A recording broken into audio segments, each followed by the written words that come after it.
Hello everyone, I am the storyteller and I am here to help you today. I know you use this video to fall asleep, so before that, like the video and subscribe to the channel. Also, where are you from and what time are you watching? Now get comfortable and relax. I moved into this old house in the countryside about a week ago. I wanted a quiet place. I wanted some distance from the rush of the city. I didn't expect to find anything strange here. I planned to spend my evenings reading, cooking simple meals, and enjoying the silence. That changed on my first night when I heard soft creaks above me. At first I thought it was just the wind pushing against loose boards. Then I realized the sounds were more than just the wind. They were muffled thumps, scratching noises, and at times faint whispers that seemed to hang in the air. It only happened when I stayed completely still. The moment I breathed louder or shifted my weight, the noises faded. It felt like someone, or something, was waiting for absolute silence before moving. That was my first sign that this place wasn't as peaceful as I hoped. On my second day, I decided to explore the house more thoroughly. The realtor's paperwork showed a basic layout, and I wanted to confirm everything was in order. I walked through every room on the first floor, checking the walls, windows, and corners. Most rooms looked fine. The floors creaked a bit, the doors sometimes stuck, but that's normal for a place this old. The second floor was small. There was a master bedroom, a guest room, and a narrow hallway leading to the attic ladder. I pulled the cord and watched the folding ladder extend. It made a loud squeak and a small swirl of dust drifted down. I could smell damp wood and old fabric even before I climbed up. I went up carefully, one step at a time, because the ladder felt a bit shaky. The attic was dark and cold. The small window on the far side let in weak light. There was a single overhead bulb, but the pull chain didn't work when I tried it. I stood there, waiting for my eyes to adjust. The space smelled stale, like a closed-up closet that hadn't been opened in years. Sheets covered old furniture, an armchair with a torn seat, a small chest of drawers, a rocking chair, a couple of cardboard boxes stacked in a corner. I noticed a few spider webs between wooden beams. The floor looked warped in some areas. As I walked around, my footsteps echoed. I didn't see anything unusual at first. I lifted a few sheets and found old chairs and side tables with chipped legs and missing knobs. I coughed when dust rose into the air. Then I spotted a small wooden door in the far corner. It stood at about half my height. It was set into the wall in a strange way, almost flush with the floor. The doorknob was old, made of tarnished brass. I crouched down and tried the knob. It didn't move. I noticed a lock just above the knob, a simple mechanism, but the key was nowhere in sight. I checked the house's blueprint, which I had on my phone. I zoomed in on the attic layout. There was no mention of this door. The blueprint showed an empty corner, nothing else. That made me curious. I pulled a little on the door, but it didn't budge. Then right behind me I heard my name whispered very quietly. I felt the hair on my arms rise. I turned around fast. I saw nothing but the covered furniture. The attic felt colder than before.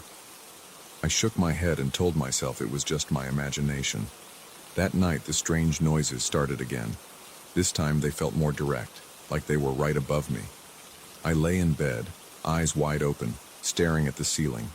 I could hear a steady thump in the attic, then a short scraping sound. Every time I considered getting up, it stopped. I held my breath to listen closely, and that's when I heard the whisper again. It was drawn out and soft, like a person exhaling my name through clenched teeth. I jolted up, flicked on the bedside lamp, and waited. I couldn't sleep after that, so I got dressed, grabbed a flashlight, and marched up to the attic ladder. I climbed up. The space looked the same as before, except for the feeling that everything was waiting for me. I shone the flashlight around, checking each covered piece of furniture, then moved the beam to that little door. The door was still shut. The lock glinted in the flashlight beam. I stepped closer, and when I touched the knob, I thought I heard a faint warning. It sounded like my name, but I couldn't be sure. I tried to turn the knob, but it wouldn't move. My hand was trembling. My heart pounded in my chest. My mouth went dry. I forced myself to let go and back away. Then I left the attic, feeling uneasy. Over the next few days, I tried to ignore that door. I told myself I'd focus on simple tasks like cleaning the kitchen or mowing the small backyard. I tried to watch some TV in the living room, but the reception was terrible. I tried to read a book, but I couldn't concentrate. Each time the house grew quiet, I felt a presence above me, like the attic was aware of me and waiting for me to make a move. One evening, I decided I had enough. I grabbed a small toolbox and climbed up the attic ladder. I figured I could pry the lock open. I kneeled by the door and tried a screwdriver first. The lock held. I tried a little more force, pressing my shoulder against the door. Right then, I heard my name again, clearer than before. It was a single word, my name, coming from somewhere beyond that door. My hands shook. A chill ran down my back. My legs felt weak, but I forced the screwdriver into the lock, determined to open it. The lock didn't give. I switched tools. I tried a small crowbar. As soon as I wedged it under the door frame, a jolt of pain shot up my arm. It felt like I touched a live wire. I dropped the crowbar. It clanged against the floor, echoing around the attic. I could see the doorknob shaking on its own. My chest tightened, and my breath came out in short gasps. I backed away. My mind was racing. I started thinking maybe I shouldn't push it any further. But curiosity got the best of me. The next day, I returned with a heavier crowbar. I told myself I wouldn't stop until I broke the lock. I set up a small flashlight on a nearby crate. I positioned the crowbar at the edge of the door, right next to the lock. My palms were slick with sweat. I pushed, straining my arms. The lock creaked, but didn't break. I heard something inside the door click, like a bolt shifting. Before I could push again, I felt a rush of cold air around me. It smelled like damp soil, strong enough to make my eyes water. Then I heard a louder whisper right in my ear, telling me to leave it alone. My stomach clenched. I slammed the crowbar down, hitting the lock at an angle. The entire doorknob rattled. For a split second, I thought it was going to give, but then the crowbar slipped, scraping the wood. I lost my balance and nearly fell. The attic floor creaked under me. I stumbled back, panting. Suddenly, my vision blurred. My ears started ringing. It felt like the room was closing in on me. The door seemed to shift in my sight, almost like it grew taller. My head pounded and I had trouble focusing. I staggered toward the ladder and half slid down, leaving the crowbar and flashlight behind. My thoughts were jumbled. I wanted to get out of that attic. I felt a kind of pressure in my chest. My arms shook so much I couldn't grip the ladder rungs. When I finally made it to the second-floor hallway, I slammed the attic hatch shut behind me. I locked myself in the bathroom and splashed water on my face. The ringing in my ears slowly faded. I spent the rest of that day downstairs, feeling anxious. I tried to eat, but my stomach was in knots. The house felt heavier. The wooden floors seemed to groan more than before. The air felt too thick. Whenever I stopped moving, I heard faint scraping sounds in the walls. It was like the house itself was pushing back against me. That night, I couldn't settle in bed. I kept tossing and turning. Around midnight, I heard a loud thump overhead. It sounded like something heavy was dropped onto the floorboards. I jumped out of bed and rushed to the living room. I sat there in the dim glow of a single floor lamp, staring at the ceiling, trying to control my breathing. I decided I had to figure out what was behind that door. I was too far in to turn back. Early the next morning, I gathered more tools. I found an old hammer, a stronger pry bar, and a chisel in the garage. My plan was simple: break through the wood around the lock if I couldn't force the lock itself. I told myself I'd succeed this time, no matter what I heard or felt. Going up that ladder, my hands were shaking the whole time. My teeth were clenched, and I could feel my jaw aching. When I stepped onto the attic floor, the air felt colder than before. I noticed the flashlight was still on the floor where I dropped it. The beam had died. The crowbar rested near the door. The entire space felt cramped, like the walls had moved closer. I knelt in front of the door. I wedged the pry bar between the door and the frame. I raised the hammer and struck the bar. The sound was dull and hollow. I felt a small vibration in my arms. Then I hit it again, harder. The wood around the lock started to splinter. That's when the whispers hit me in full force. They were coming from behind the door and from somewhere above. My name repeated in different tones, some almost hissing, others low and urgent. My forehead broke out in sweat. My heart hammered in my chest. My mouth felt like sandpaper. The attic seemed to spin. My vision blurred again. My ears rang. But I kept hitting the pry bar. The wood creaked and groaned, and I could hear the lock starting to loosen. I took one more swing, putting all my weight behind it. The pry bar drove deeper, cracking the doorframe. Suddenly, the doorknob jerked on its own. It twisted violently back and forth. I froze. The door moved an inch, like it was being opened from the other side. A rush of cold air hit me. It smelled stale and bitter. My name echoed through the attic, not just once. It sounded like a chorus of whispers. My stomach flipped. I felt dizzy. My head was pounding. I tried to gather my strength and push the door open the rest of the way. The whispering grew louder. My arms felt weak. My throat tightened. I had trouble breathing. I remembered thinking I might pass out, but I forced my hand onto the doorknob and pulled. At first it didn't budge. Then it gave a sudden jerk, like something was trying to hold it shut from inside. We struggled for a moment, me pulling, it resisting. Then it flew open an inch more, just enough for me to see a slice of darkness inside. Before I could see any details, something forced the door shut again. It was powerful enough that I fell back, landing on my backside. The door slammed with a loud bang that echoed throughout the attic. I sat there on the dusty floor, panting. I stared at the door. The knob was still shaking, but it was locked again. My hands were numb. My muscles felt sore. I could barely think straight. The whispering had stopped, replaced by a deep silence. My ears still buzzed from the echoes. I tried to catch my breath. After a minute, I stood up on wobbly legs and approached the door again. I gingerly tried the knob. It was locked tight. I tugged on it a little, but it refused to move. I kicked the door in frustration. It made a dull thunk. No change. My frustration turned into anger. I lifted the hammer again, aiming at the wood near the lock, but then I felt that rush of cold air behind me, and my name sounded in my left ear. It was low, like someone whispering a warning. My chest tightened. I froze. My grip loosened, and the hammer slipped out of my hand. It fell onto the floor with a dull thud. I felt lightheaded, like my body was telling me to back off. I left the attic without picking up my tools. I climbed down the ladder, slammed it shut, and paced around the second-floor hallway. I felt my heart drumming in my chest. My shirt was damp from sweat. My face felt flushed. My head pounded, and my vision was still fuzzy around the edges. I forced myself to get some water downstairs. I drank a whole glass in 3 big gulps. It did nothing to calm my nerves. The house felt hostile. The hallway leading to the staircase seemed darker than usual.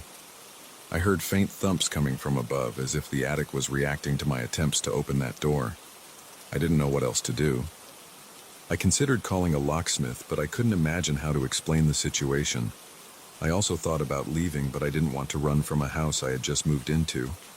Besides, something in me wanted to see what was behind that door, even if it scared me.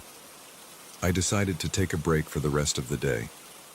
I stayed in the living room, keeping the TV on for background noise. I avoided silence because that's when I'd hear the faint scratching and whispering again. I made myself a quick meal, but I barely tasted it. My thoughts kept returning to that door in the attic. The memory of that slam and the feeling of being pushed back were fresh in my mind. My arms still felt sore from gripping the crowbar. My shoulders ached. My stomach was twisted in knots. I went to bed early, hoping I'd sleep, but the house stayed restless. I heard random creaking in the floorboards upstairs. I heard faint tapping on the walls. At one point, I sat up in bed, convinced I heard the doorknob up there jiggling by itself, but I was too drained to go check. I stayed under the covers, staring at the dark ceiling. wishing morning would come. Now, I'm sitting at the kitchen table with a second cup of coffee, my hands shaking as I hold the mug. It's been exactly a week since I moved in, and I'm more determined than ever to figure this out. But the house is making every step harder. The whispering voice that calls my name has gotten louder each time. The door itself seems like it has a mind of its own. I feel a deep chill whenever I think about pushing further. My vision goes in and out of focus, and my ears ring whenever I step into the attic. I can't ignore this anymore. I don't think I can find peace until I open that door. But something doesn't want me to. The house feels heavier, like it's gathering its strength against me. I'm planning my next move. I'll get a sturdier flashlight and maybe bring my phone so I can record what happens. If my vision goes blurry, I can at least point the camera at the door and see if I capture anything later. I'm also considering removing the entire door from the hinges, but that might trigger a stronger reaction. I'm scared of what might happen if I force my way inside. At this point, I need answers. If I can't open it, I might end up leaving this place for good. I'm not even sure if I can sell it without disclosing what's going on up there. The house feels like it's warning me to stop. But I can't stop. I have to know what's behind that door. It's become a personal challenge. I feel it in my gut. I need to push through, even if the attic tries to shut me out again. I'm going up there once more. I'll ignore the whispers, the cold air, and the sudden pains. I'll break that door down if I have to. I'm not leaving this unanswered. Maybe I'm stupid or reckless, but I refuse to sit here feeling watched and threatened. I'm going up there and I'm not leaving until I get that door open. If the house wants to scare me, it's going to have to try harder. I'm tired of running in circles. I'm done playing around. I'm going to face it. The next time I come downstairs, I'll have my answer. Or I'll know for sure that this place isn't meant to be my home. Either way, I'm walking up that attic ladder and I'm doing it right now.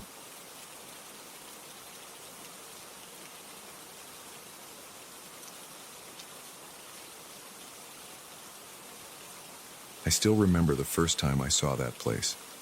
I was out on my usual nighttime run, jogging along the deserted road that runs about a mile from my house. I didn't expect anything strange. I just wanted to blow off some steam and clear my head. But something felt off that evening. The air felt heavier than usual and my legs felt tense from the start. I kept going, figuring it was just nerves or fatigue. Then I saw the abandoned chapel. It looked like a wreck, missing its roof and covered in ivy. I'd passed it before, but that night I noticed a faint glow or movement inside. I had never seen anything like that there. I slowed down, squinted, and saw a shape, transparent, kneeling near what used to be the altar. It took me a few seconds to realize it wasn't just my eyes playing tricks. I stopped a few steps from the doorway, breathing hard. The shape looked human, but it had no real features. I didn't see a face or hands. I only made out a torso, legs, and arms. It didn't make a sound, and it didn't cast a shadow on the crumbling walls. I tried to swallow, but my throat felt dry. I took a few careful steps forward. My heart started pounding, and I felt the muscles in my shoulders get tight. I heard a rustling sound, like dead leaves brushing against old stone. I noticed the ivy around the interior walls was twisted back, almost like something had pushed it away from the center.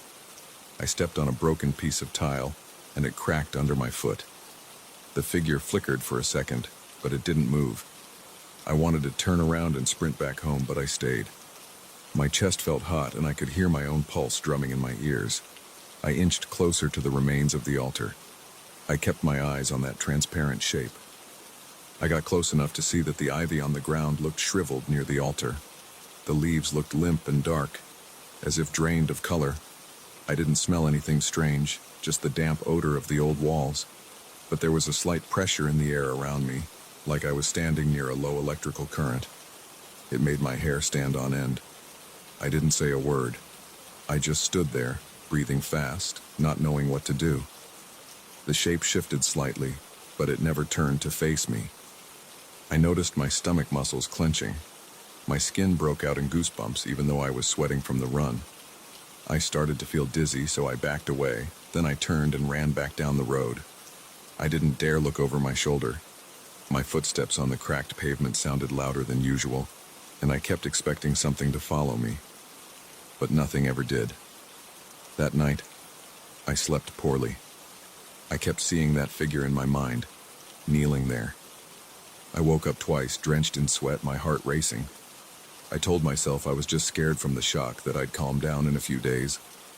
But the next evening I felt a powerful urge to go back. It was like there was a pull in my gut, telling me to return to that chapel. I tried to ignore it and watch TV until past midnight, but I couldn't focus on anything. My eyes kept drifting to the clock, and my foot tapped against the floor without me even noticing. Eventually, I gave in. I laced up my running shoes and left my house, my mind spinning with a nervous buzz. I jogged the same route as always, and by the time I saw the chapel in the distance, my heart was hammering. My mouth felt dry again. The inside of my chest felt tight, and I kept wiping sweat from my forehead. The road was silent and dark, with only a weak moon in the sky. I slowed to a walk when I reached the chapel. The entrance was still partly collapsed, the walls broken in sections. I saw the same figure kneeling in the same spot. I took a couple of deep breaths, trying to calm my nerves, and stepped inside once more. My shoes scraped against the uneven floor. The ivy on the walls looked even more twisted than before, as if it had been yanked away from the center. The figure's presence felt stronger this time. I don't know how else to put it. The air in there pressed against my ears. I heard a faint crackling, like static electricity. I felt my hair lift slightly. My throat got tight and my knees felt weak. I stayed for about 5 minutes. I barely moved. I just stared at the shape, wondering if it would do anything. It didn't. It stayed still, as if locked in prayer or some kind of silent ritual. After a while, I felt a surge of panic. My muscles tensed up. My mind was screaming at me to leave, so I ran off without a second thought. But that compulsion didn't stop. Each night I felt the same pull in my stomach. I tried distracting myself with music, phone calls, anything to keep me at home. But around the same time each night, my entire body would feel restless. My thoughts would drift to that chapel.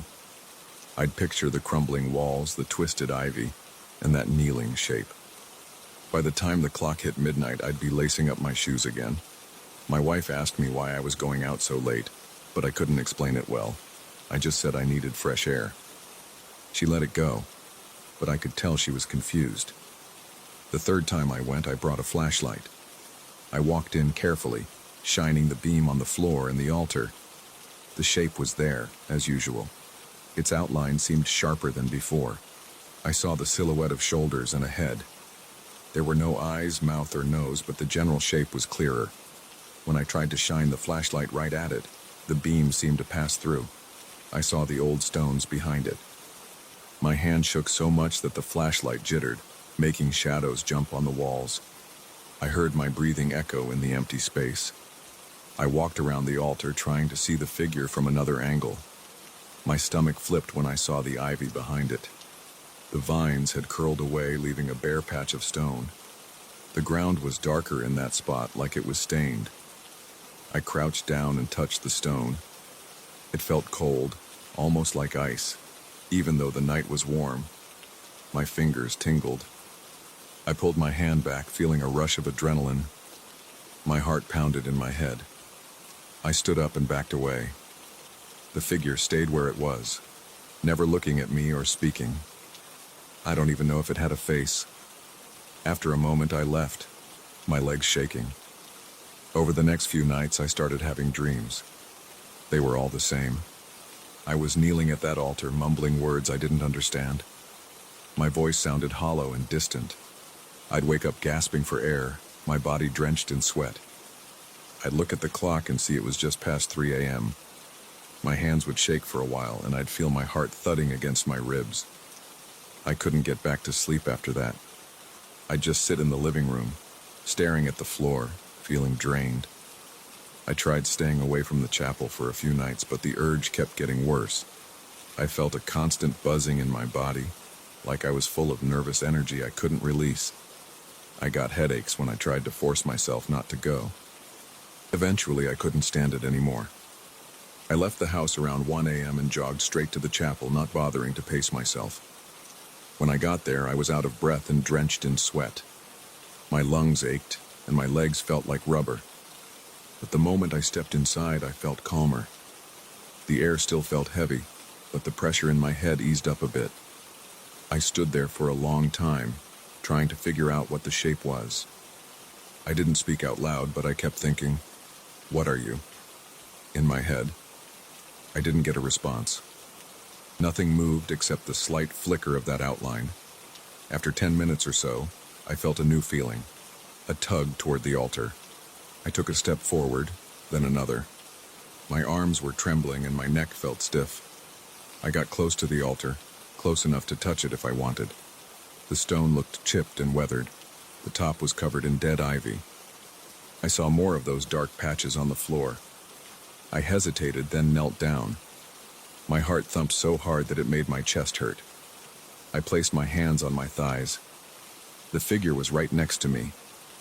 I couldn't see its face, but it was right there. I tried to look at it from the corner of my eye. It made me shiver.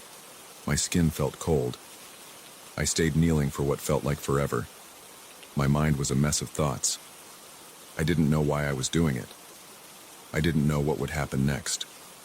I started breathing faster. My temples throbbed. Then I stood up, grabbed my flashlight, and rushed out.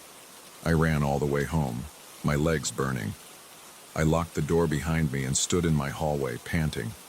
I felt a wave of nausea. My hands were covered in sweat. I collapsed onto the couch. The rest of the night I sat there, rubbing my face and trying to calm my racing heart. That ritual repeated itself every night. I'd dream about kneeling at the altar, reciting nonsense words. I'd wake up at 3 a.m. wide awake and sweating. I'd finally give in around 1 or 2 a.m. the next day, run to the chapel, and kneel there again. Each time the figure looked a little more solid, but it stayed transparent. Each time I felt weaker. My arms felt heavy, and I started losing energy during the day. I'd drink coffee, but it wouldn't help. My eyes felt gritty and sore. My shoulders and back ached. I wanted to stop, but I couldn't. The compulsion was too strong. After about 2 weeks of this, I noticed the skin on my forearms looked paler than usual. My wife asked if I was feeling sick, and I lied, telling her it was just stress. She didn't seem convinced. She asked me why I never slept well anymore. I avoided the question. I couldn't explain it without sounding insane. In my head, I kept thinking, maybe I should talk to someone. Maybe I should get help. But every time I seriously considered it, the urge to go back to the chapel would flare up, and I'd lose track of those plans. One night, I decided to push through the run and stay at the chapel longer to see if anything would happen. I got there around midnight. The moon was behind some clouds, and the sky was almost pitch black.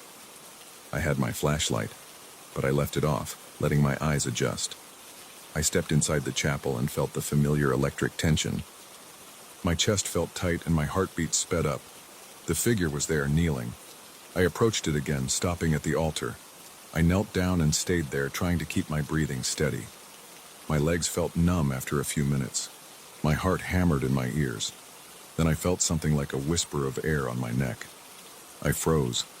I couldn't see anything, but I felt a slight pressure on my shoulder, like a gentle tap. My muscles tensed. I clenched my fists and wanted to jump up, but I stayed still. I'm not sure why. My body refused to move. My chest felt like it was on fire, and my temples throbbed. Then the sensation stopped, and I could move again. I stumbled back, stood up, and felt my vision blur for a second. I pressed a hand against the wall to steady myself. I stayed another few minutes, staring at the figure.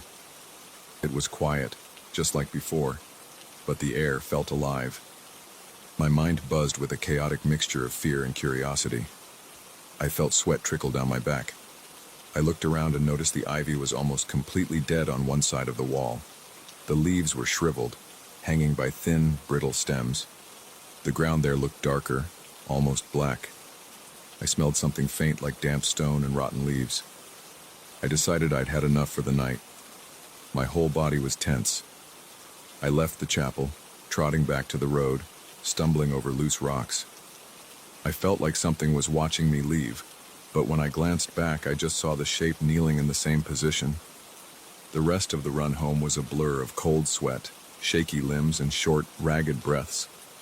I kept staring into the trees, half expecting to see that shape floating behind me. Once I got home, I slammed the door and leaned against it, breathing hard. I felt that wave of nausea again, and I almost threw up. I braced my hands on my knees, trying to calm my stomach. After a minute or so, I stumbled to the bathroom sink and splashed cold water on my face. I looked at myself in the mirror and noticed dark circles under my eyes. My skin looked gray and clammy. My head pounded with a dull ache. I didn't sleep much that night. The next few days were a haze. I went to work feeling groggy and weak. My shoulders hurt, and my eyes burned when I tried to focus on the computer screen. My coworkers asked if I was feeling sick, and I just said I was tired. I drank coffee until my hands shook. I tried to skip the run, but by 1 a.m. the compulsion was too strong to ignore. I found myself jogging down that deserted road again, heading straight for the chapel. Every time I asked myself why, I drew a blank. I only knew that I had to be there, kneeling by that altar, no matter how scared I felt. And that's where I am now. Every night I go back. I kneel next to that transparent figure. I feel my body shaking. I sweat through my clothes. I sense that invisible force pressing against my chest. When I leave, I feel drained, but also strangely relieved, like I've fulfilled some kind of obligation. My dreams are getting more vivid. I hear my own voice speaking gibberish in those dreams, but I don't recognize the words. It's getting worse, but I can't stop. Something is keeping me tied to that chapel, making me show up night after night. I don't know what will happen next. I only know I'll be there again tomorrow, standing in that ruined doorway, watching that same shape kneel at the broken altar. I don't think it will let me go anytime soon.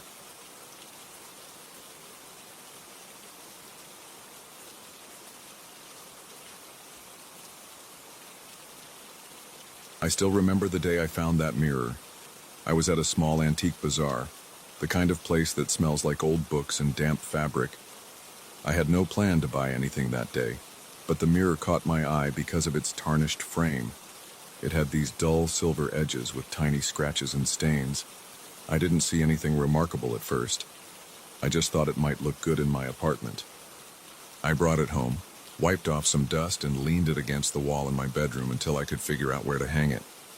I didn't feel anything strange right away. It seemed like a regular old mirror. But everything changed after a couple of nights. I noticed something odd when I was getting ready for bed. I looked at my reflection, and I swear it blinked about a split second later than I did. I opened my eyes and tried to catch it again, but it looked normal. I rubbed my eyes, thinking maybe I was just tired. I went to sleep and forgot about it. The next evening I caught it again. I blinked, and a moment later, my reflection's eyelids fluttered like it was trying to catch up. My stomach tightened, and I felt a chill run up my arms. I turned off the light and left the room, but the next time I passed by, I checked the mirror out of the corner of my eye. Nothing strange that time. For a while, I thought maybe my eyes were playing tricks on me. Sometimes I work late and I come home pretty exhausted. My mind can wander. But one morning I woke up, and something felt different in my bedroom. The air felt stale, and my skin tingled. I glanced at the mirror and I saw my own figure standing there, but I was still in bed. My body was shaking under the covers, and my eyes were wide open.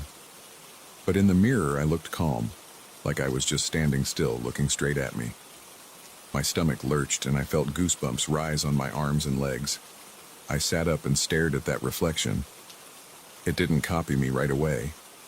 It just stood there for a second. Then I saw it move. It raised its hand like it was reaching out. Then it was gone, and it matched my position in bed again. My heart pounded and I started to sweat. I got up to see if there was someone behind the mirror. Of course, no one was there. I decided to move the mirror out of my bedroom. I carried it to the living room and propped it against the wall near the front door. I felt relieved when I took it out of my bedroom. My plan was to return it or sell it. But I kept getting this uneasy feeling when I walked by. Every time I glanced at the reflection, I swore it was looking at me with a slight delay, like there was a half-second lag. Sometimes I saw the reflection's mouth twitch before mine did.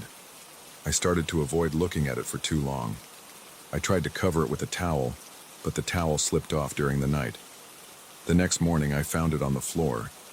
I don't remember taking it down. I told myself to get rid of the mirror. I even brought it out to my car with the intention of driving to a thrift store, but I got distracted by a call from work. When I came back, the trunk was open and the mirror was back inside my apartment. I can't explain how it ended up leaning against the living room wall again. I felt my throat tighten and my hands shook when I tried to pick it up again. It felt heavier than before. I started to sweat and my heart raced. I left it there and walked away. I took a shower and tried to calm down. Things only got worse. Sometimes late at night I'd sit in my living room trying to watch a show or read something on my phone, and I'd catch movement out of the corner of my eye. I'd look over, and in the mirror, I'd see my own shape standing behind the couch. But when I turned around, there was no one there. My reflection would be in a different spot than I was in. It stood near the window or by the hallway like it was searching for something. My mouth would go dry and my heart felt like it was beating against my rib cage. I started leaving lights on around the apartment because the darkness made me feel exposed. One night, I woke up in a cold sweat. I heard a soft scraping sound coming from the living room. My immediate thought was that someone had broken into my place. I got out of bed, grabbed the nearest thing I could use as a weapon, a metal flashlight, and crept toward the noise. My legs felt weak and my chest tightened with every breath. I flipped on the living room light and I saw the mirror leaning at a different angle. It looked like it had been dragged across the floor. The faint scratch marks on the wooden boards matched the shape of the mirror's base. No one else was in the room. I thought about checking the locks on the doors, but I froze, staring at the mirror. My own reflection stared back with a slight tilt of the head, like it was studying me. I swear I saw the eyes shift a millisecond before mine did. I backed away, went to the door, and saw that it was still locked. The windows were all locked. Nothing else seemed disturbed. I tried sleeping in a hotel the next night. I needed a break from that apartment. But I couldn't stop thinking about what would happen with the mirror while I was gone. Would it move again? Would it break some furniture? Would someone else see it? My anxiety wouldn't let me sleep. I tossed and turned in that hotel bed until I gave up and checked out in the middle of the night. I drove back home with my hands shaking on the steering wheel. I felt sick. My head pounded, and my eyes burned from exhaustion. When I walked back into my apartment, the mirror was in the hallway. It had moved from the living room. There were new scratch marks on the floor. I tried to ignore the fear building in my chest and told myself to focus on practical steps. I thought about throwing it out the window, but I live on the second floor, and I was worried about damaging the property or harming anyone outside. So I decided to put it in the storage area in the basement. I gripped it with both hands and carried it downstairs. My arms felt numb and sweat dripped down my forehead. I placed it in a corner near some old boxes and covered it with a sheet of plastic. Then I hurried back to my apartment, locked the door, and tried to catch my breath. My pulse was racing and I felt an ache in my shoulders. For 2 days I didn't see the mirror. I started to calm down a bit, although I kept thinking I heard scraping sounds in the hallway at night. On the second night, I heard a thump near my door. My heart raced again. I got up and looked through the peephole. Nothing. I opened the door a crack and looked down at the floor. The old mirror rested there, leaning against my door frame. I felt my chest tighten, and my vision blurred for a moment. I forced myself to pick it up and bring it inside. I felt defeated. I set it against the living room wall and sat on my couch staring at it. My reflection stared back. I tried to maintain eye contact, but it felt wrong. I sensed that it was examining me. I started having dark thoughts, nothing violent toward others, but my mind felt heavier. I found myself getting angry over small things. My phone not charging fast enough, my coffee not tasting right, the neighbors talking in the hallway. My jaw would clench and I'd want to yell at someone for no real reason. Then I'd calm down and wonder why I was so on edge. It felt like the mirror was pulling me into some kind of negative mood. My chest felt tight most of the time and I had trouble sleeping. I'd wake up every few hours, worried that I'd see the reflection walking around my apartment again. One night, I did see it. I opened my eyes and glanced at the bedroom doorway. The mirror was still in the living room, but I could see it from my bed if I tilted my head just right. The hallway light was on, and my reflection stood there in the mirror. I was still lying in bed, but the reflection looked like it was leaning out of the mirror, peering around the corner into my bedroom. My arms and legs felt paralyzed. My breath caught in my throat. I tried to scream, but no sound came out. The reflection's eyes turned toward me. Then it stepped backward and I saw it blend back into the shape that matched my body in bed. When I finally got control of my muscles, I bolted upright, my heart pounding. I considered calling someone, but who would I call? The police wouldn't believe me. A friend might think I've lost my mind. I decided to search online for stories about mirrors. I found a few things about haunted objects, but nothing that matched exactly what I was experiencing. I didn't want to draw any attention to myself by posting on social media or online forums. I just wanted a solution. After that, I attempted a more direct approach. I tried to break the mirror with a hammer. I smashed it once, but the hammer just bounced off. There wasn't even a crack. My arm vibrated from the impact and I almost dropped the hammer. I swung again, harder, but the mirror didn't shatter. The shock traveled through my hand and I felt a painful jolt in my elbow. My reflection stared back, unscathed. I gave up and sat on the floor, cradling my arm. My head ached, and I felt an overwhelming sense of failure. The next few nights I barely slept. I felt like the mirror was always in my peripheral vision, even when I was in another room. I'd hear faint tapping or scratching sounds at odd hours. The reflection would move in ways I couldn't predict. Sometimes it blinked out of sync. Sometimes it moved its head before I did. The lag between me and it seemed to get longer.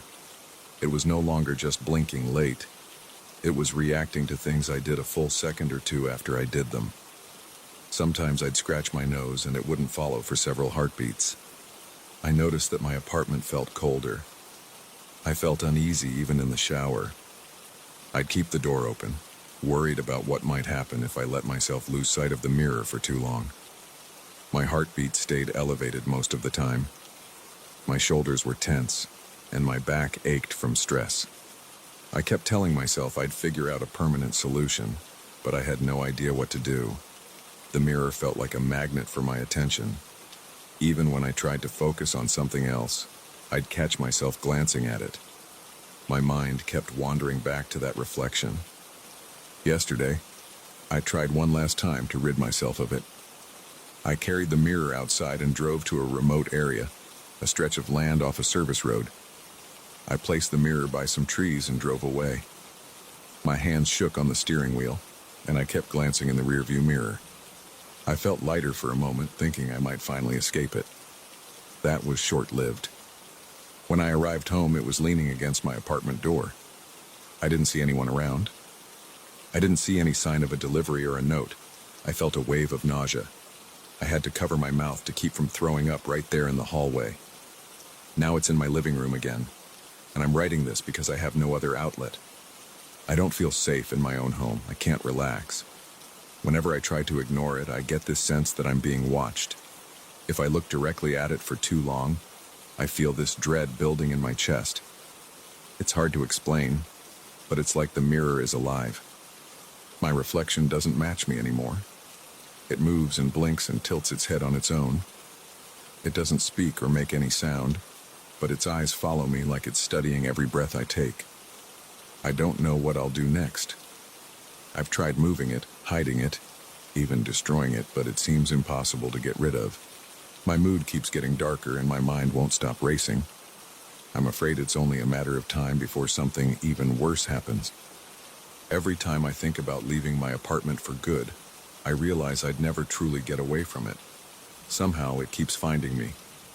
I'm stuck here, staring at that old mirror, waiting for the next time my reflection decides to move on its own. And I have no idea how to stop it.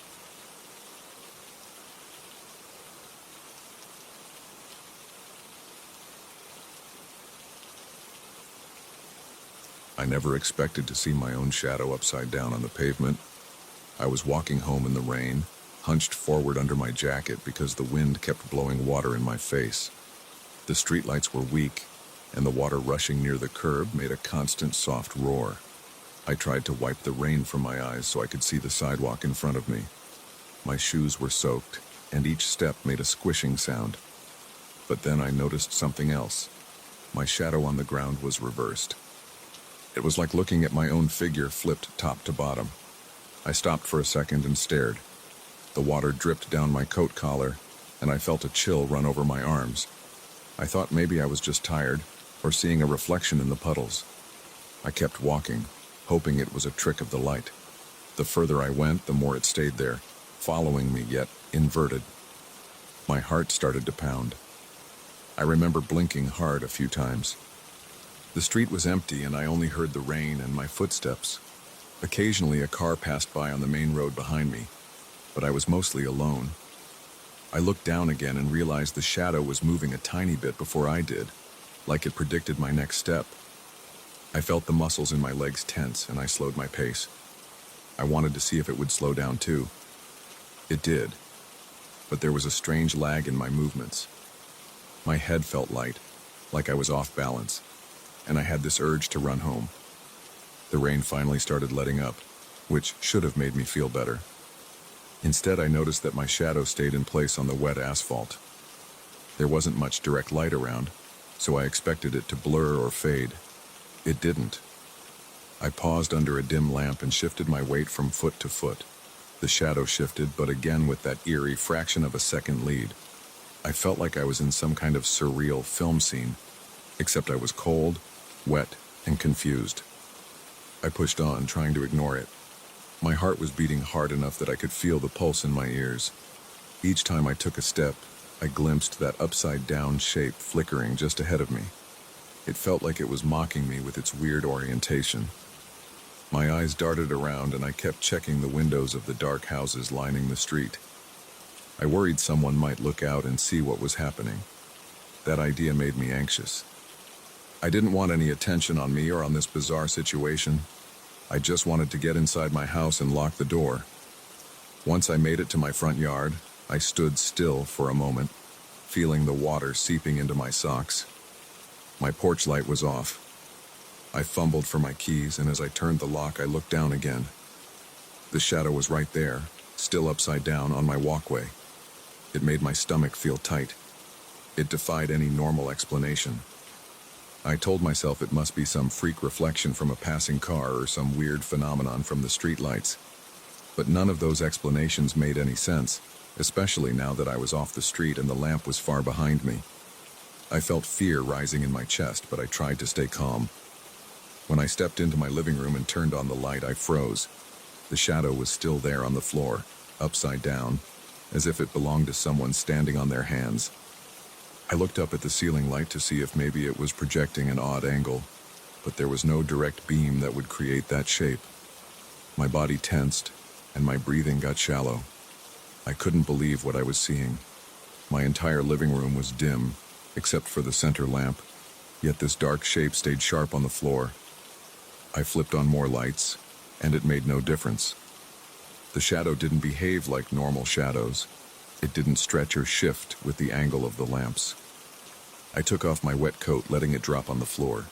My shirt clung to my skin. I could feel sweat mixing with the rain on my chest and back. My thoughts were spinning, and I kept looking at the shadow and then away. I wanted to see if it would vanish when I wasn't paying attention. It stayed there. It didn't matter whether I looked or not. I started to feel short of breath, like I needed more air. My shoulders ached from all the tension. I realized I was twisting my hands into fists, so I forced myself to relax my fingers. But I couldn't calm down. I tried walking into the hallway and flipping the light switch there.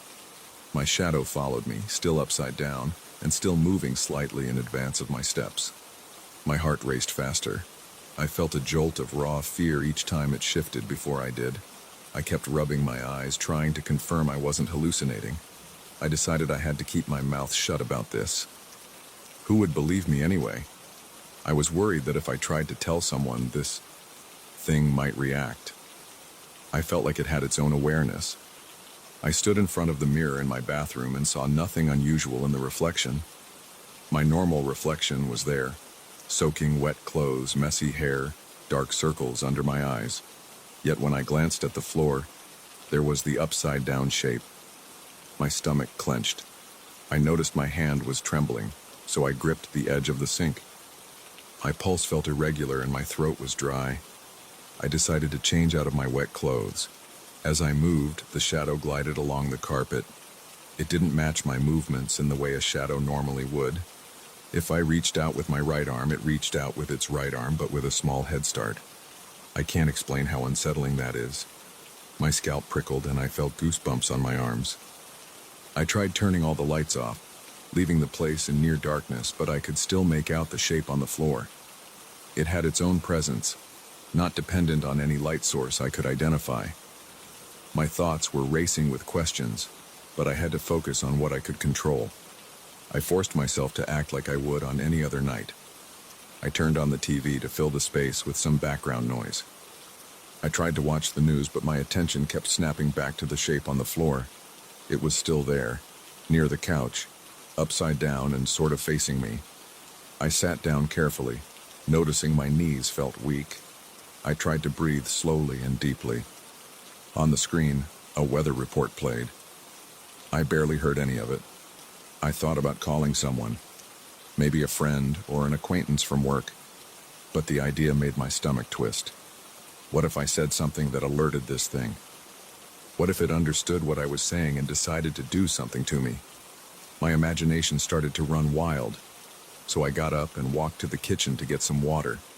The moment I stood, the shadow moved first, like it already knew I was going to stand. My heart felt like it jumped to my throat. In the kitchen, the lights were harsh and bright, yet the shadow still appeared distinct. It crossed the tiles in a steady, slightly early motion. My head ached and I leaned against the counter. I opened the cabinet for a glass and I noticed my hand shaking again. I filled the glass with water and took a large gulp. The cold liquid helped me feel more grounded. I turned around slowly, and there it was. Always there. Always upside down. I needed to find a way to cope with this, at least for the night. My clothes were still damp, and I felt the weight of exhaustion on my shoulders. I decided to take a quick shower. I hoped maybe steam or bright bathroom lights would break whatever effect was causing this. I turned on the shower, let the water warm up, and caught a glimpse of the shadow near the door. It never left. It stayed in that inverted posture, moving just a fraction of a second before I did. I shut the bathroom door, but it slid under the crack like it was a stain on the floor, not a reflection dependent on a line of sight. Inside the shower, I tried to calm my mind. The hot water hit my shoulders and I closed my eyes. The rushing sound helped me relax a little. I spent a few minutes there just letting the water run over my face. But the moment I stepped out and looked at the floor, I realized it was waiting.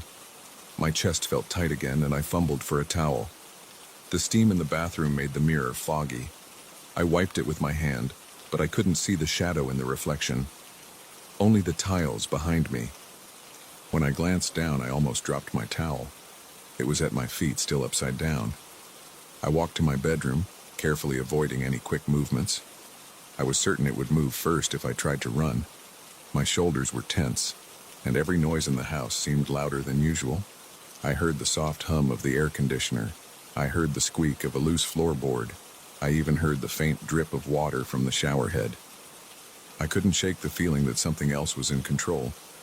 I put on fresh clothes and sat on the edge of my bed.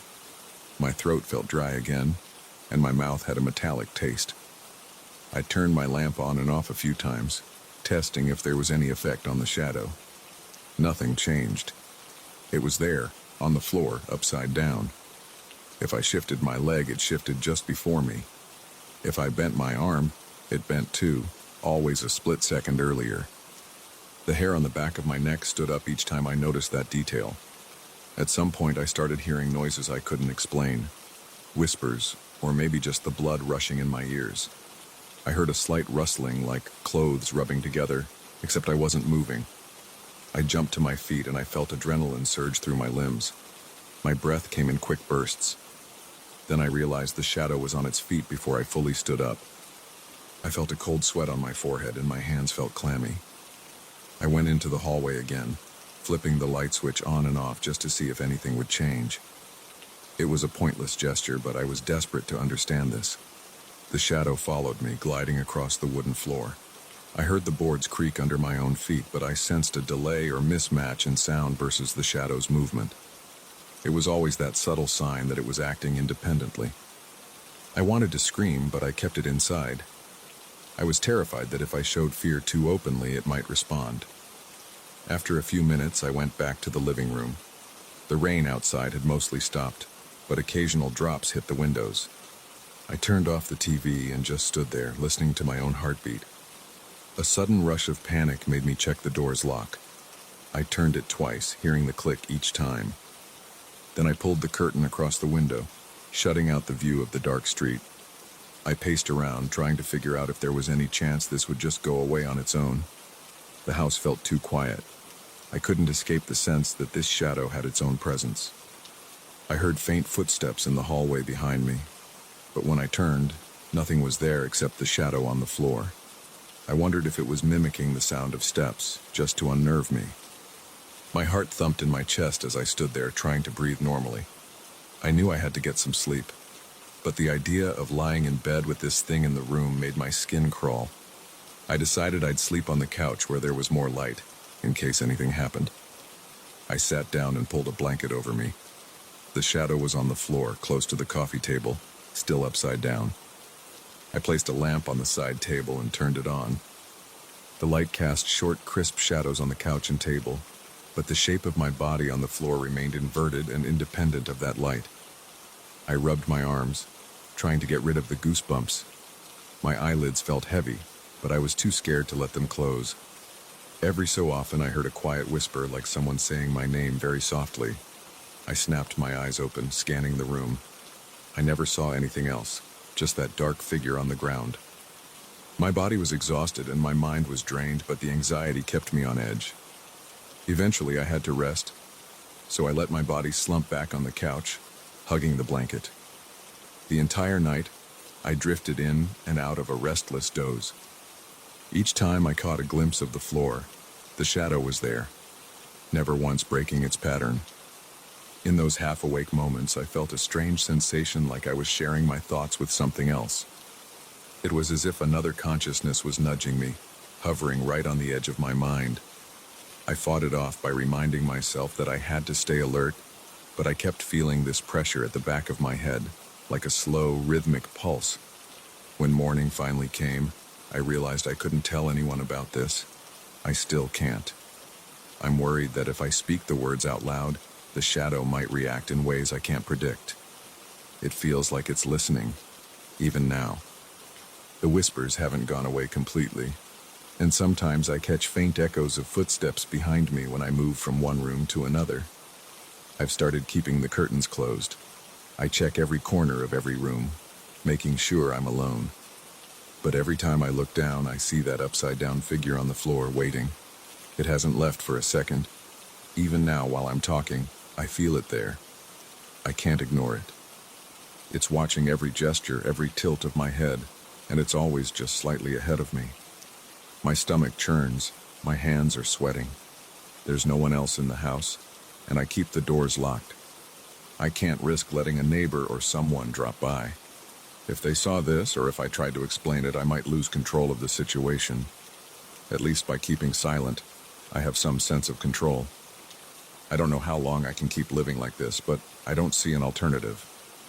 If I try to tell someone, I'm afraid it'll hear me. If I try to ignore it, it makes more noise. I can't decide which is worse. I just know that if it decides to do more than watch, I won't be able to stop it.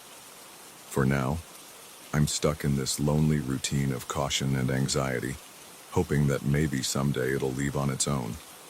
But so far, every day ends the same way.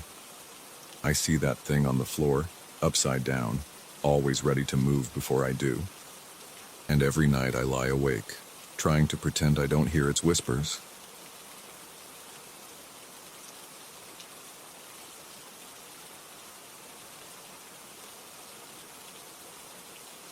still remember the day I spotted that painting.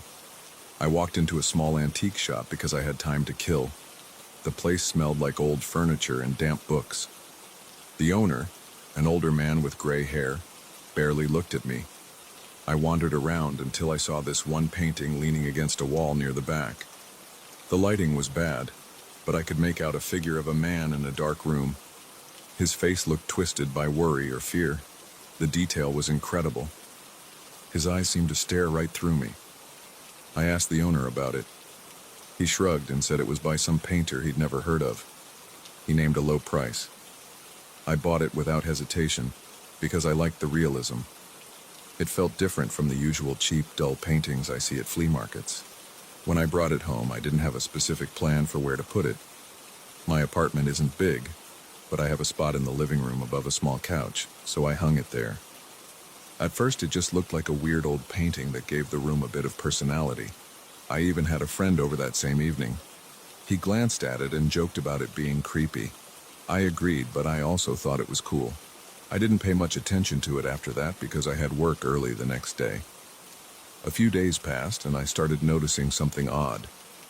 Every time I glanced at the painting, the expression on the man's face seemed slightly different. The first time I thought I was imagining it. I was tired from a long shift, so I figured my eyes were just playing tricks on me. But a couple of days later, I saw the man in the painting again. His face wasn't twisted in the same way. It looked more like a faint grin now. Nothing huge, just a tiny curve at the corner of his mouth. It made me uncomfortable, but I wrote it off as me looking for details that weren't really there. Then one night, I came home in a foul mood. I'd had an argument with my boss and I was furious. My hands were shaking and my head pounded. I dropped my keys on the kitchen counter and went into the living room to collapse on the couch. I happened to look up at the painting. The man's face seemed twisted into something hateful. His brows were pulled down hard and his eyes looked like they were filled with anger. It felt like he was staring right at me, mirroring my rage. My throat tightened. I felt a rush of panic in my chest. I stepped closer, thinking maybe the light was playing tricks again. But the longer I stared, the more convinced I was that he looked furious. That was the exact emotion I was feeling. I grabbed a glass of water and tried to calm down, but I couldn't stop thinking about what I'd just seen. Over the next week, I started paying attention every single day. When I left for work feeling fine, the painting looked neutral. When I came home stressed or sad or anxious, the man's expression reflected it. If I was tired, he looked drained, with sunken eyes and a slack mouth. If I was irritated, I saw frustration in his face. If I was genuinely depressed, he appeared sorrowful, like he'd lost all hope. After a few days, I got so on edge that I avoided looking at it. I still felt it drawing my eye, though. It was almost impossible for me not to check his face whenever I entered the living room. Sometimes I tried to catch it in the act. I'd look quickly, hoping to see the transition or something that would prove I was imagining things. But the painting never moved. It was always still. It just looked different depending on my state of mind. By the end of that second week, I couldn't deny the pattern. If I felt good, the man looked calm. If I felt terrible, he looked worse. It wasn't some random shift of shadows or angles. It felt deliberate. That made me nervous. My heart would pound whenever I stepped into the living room. I'd feel sweat on my palms. I'd almost tiptoe past it, wishing I could put a sheet over it or hide it in a closet. But I couldn't bring myself to remove it. Part of me wanted to test the situation further. Another part of me felt like it was watching me for some reason, and that made me uneasy. I started sleeping poorly. I'd wake up several times a night, thinking I heard something in the apartment. A few times I rushed into the living room, flipping the light on just to make sure nothing was off. But the painting was always there. That man's eyes aimed at me, his expression shifting in subtle ways. On a Sunday morning, I woke up feeling a little off. My neck was stiff, and I had a dull headache. I decided to sit on my couch with a cup of coffee. I glanced at the painting. The man's face looked tense. I noticed the tightness in his jaw. I felt a wave of unease, like I couldn't relax in my own place. My stomach churned. I sipped my coffee, but I couldn't even taste it. I was too distracted. I kept staring at the painting, almost waiting for it to move or blink. My breathing grew shallow. I leaned closer, trying to see if I could find brushstrokes that might change the expression under different lighting. I could see fine lines around the man's eyes, like wrinkles from stress. The detail was shockingly lifelike. I leaned back and shut my eyes for a moment, trying to steady my thoughts. The next day I had an early meeting at work, so I didn't look at the painting in the morning. I rushed out, got through my day, and came home later than usual. I was exhausted. My entire body felt heavy and my mind was numb. I threw my jacket on a chair and dropped onto the couch. When I glanced up, I saw the man's face looking completely drained. It was like he'd been carrying some giant burden all day. I rubbed my eyes and looked again. He had heavy bags under his eyes and his mouth was downturned. The corners of his lips were pulled so low it looked pitiful. I let out a shaky breath. My heart started pounding again, and I felt a chill spreading down my arms. This was not my imagination. The painting was matching my emotions. It was like it was connected to me somehow. I tried to stay calm, but my thoughts raced. I grabbed my phone, scrolled through social media, tried to ignore the painting. Every once in a while I'd glance up. The expression never changed after that. It stayed miserable, mirroring how I felt. Eventually I went to bed, but I kept waking up. I'd hear my heart thudding in my ears. My mouth felt dry. My skin felt clammy. Every time I drifted off, I'd see that face in my mind. Sometimes I imagined it was smiling in a cruel way, even though I hadn't witnessed that yet. But I couldn't rest. I got up once around 3 a.m. and wandered into the living room. I turned on a lamp. The painting looked normal enough, but still grim. I turned off the lamp, mumbled a curse under my breath, and went back to bed. I didn't sleep well at all. About a week later, things got worse. I was dealing with stress at work and money problems. I felt my patience slipping. I slammed doors. I yelled at a coworker who irritated me. I came home that evening furious, my ears burning. I stepped into my apartment, threw my bag to the floor, and stormed into the living room. I noticed the painting right away. The man's expression wasn't just angry, it looked monstrous. His eyes seemed to burn with rage. His teeth looked clenched. It was such a hateful stare. I felt my stomach drop. My hands began to shake, and I could hardly breathe. I forced myself to look away, but I could still feel his gaze on me. My arms felt numb. My chest felt tight. I swear I could hear my own heartbeat pulsing in my head. I started pacing around the apartment, thinking I was losing it. I wanted to throw the painting in the trash, but the idea of removing it seemed risky. I'd grown attached in a warped way, almost like I needed to see what it would do next. I couldn't think of a logical explanation for what was happening. I just knew that every time I felt a strong emotion, the painting reacted. It mirrored me so perfectly that it felt like it was feeding off whatever I was feeling. It reminded me of my own reflection, but it wasn't me in the picture. I tried inviting a close friend over to see if he noticed anything, but I chickened out at the last second. I knew it would sound insane. "Hey, do you see this painting changing its expression?" That question alone would make me look unstable. I decided to keep it to myself for now. Still, my friend did come by. He stood there, looked at the painting for a moment, and said it was cool but creepy. He didn't mention any changes. I forced a laugh and changed the subject. The moment he left, I felt the man in the painting looking at me with annoyance, as if it was irritated by our conversation. I stepped back, feeling my legs tremble. I left the room and shut the door behind me, but that didn't help. I could still picture those eyes. I went on like that for several days. My energy drained at work. I could barely focus. My boss asked if I was okay. I lied and said I wasn't sleeping well, which was true, but I left out the part about the painting. Every time I came home, I'd see the man's face. If I was anxious, he looked uneasy.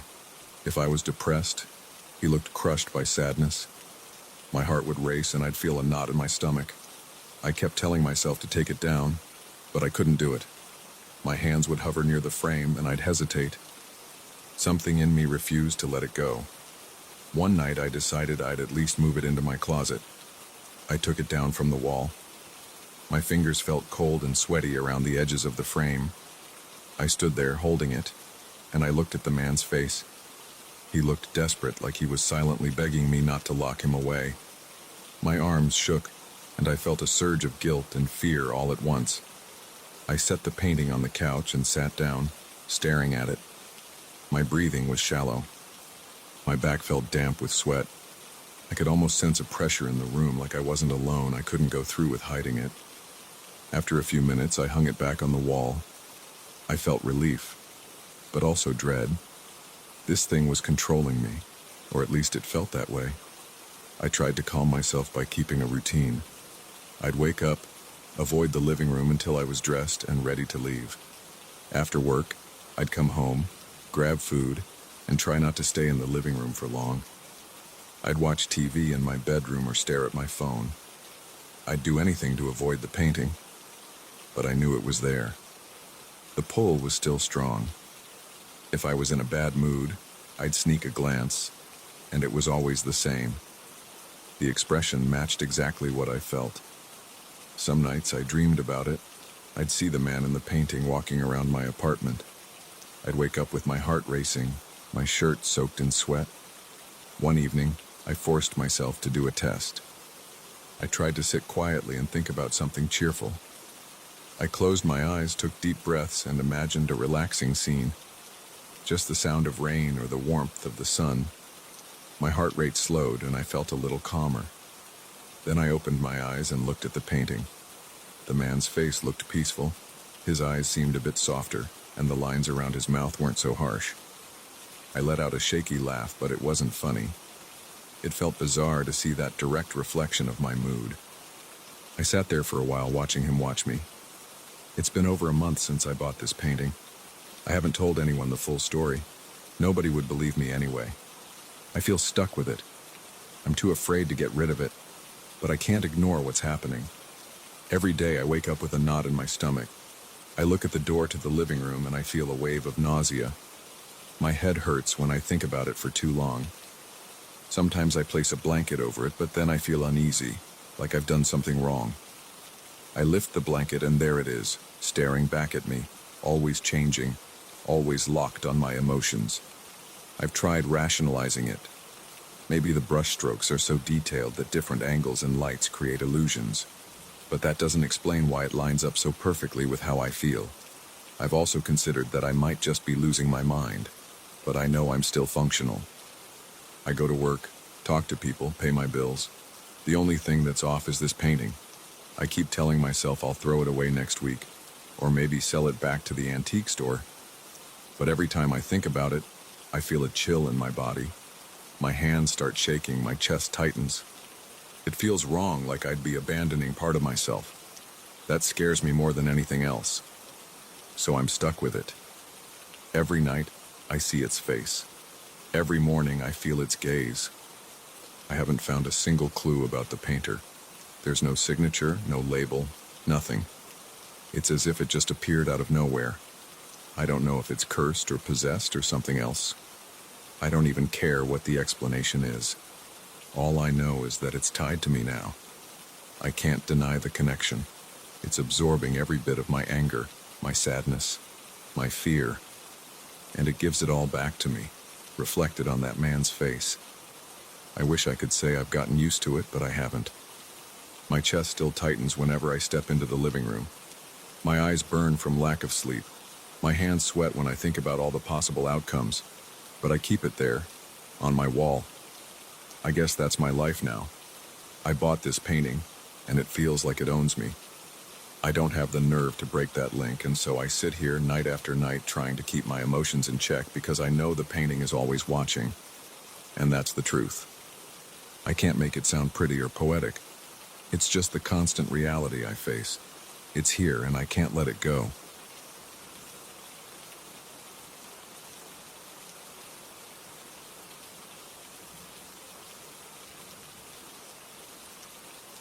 I arrived at the mansion on a Monday afternoon.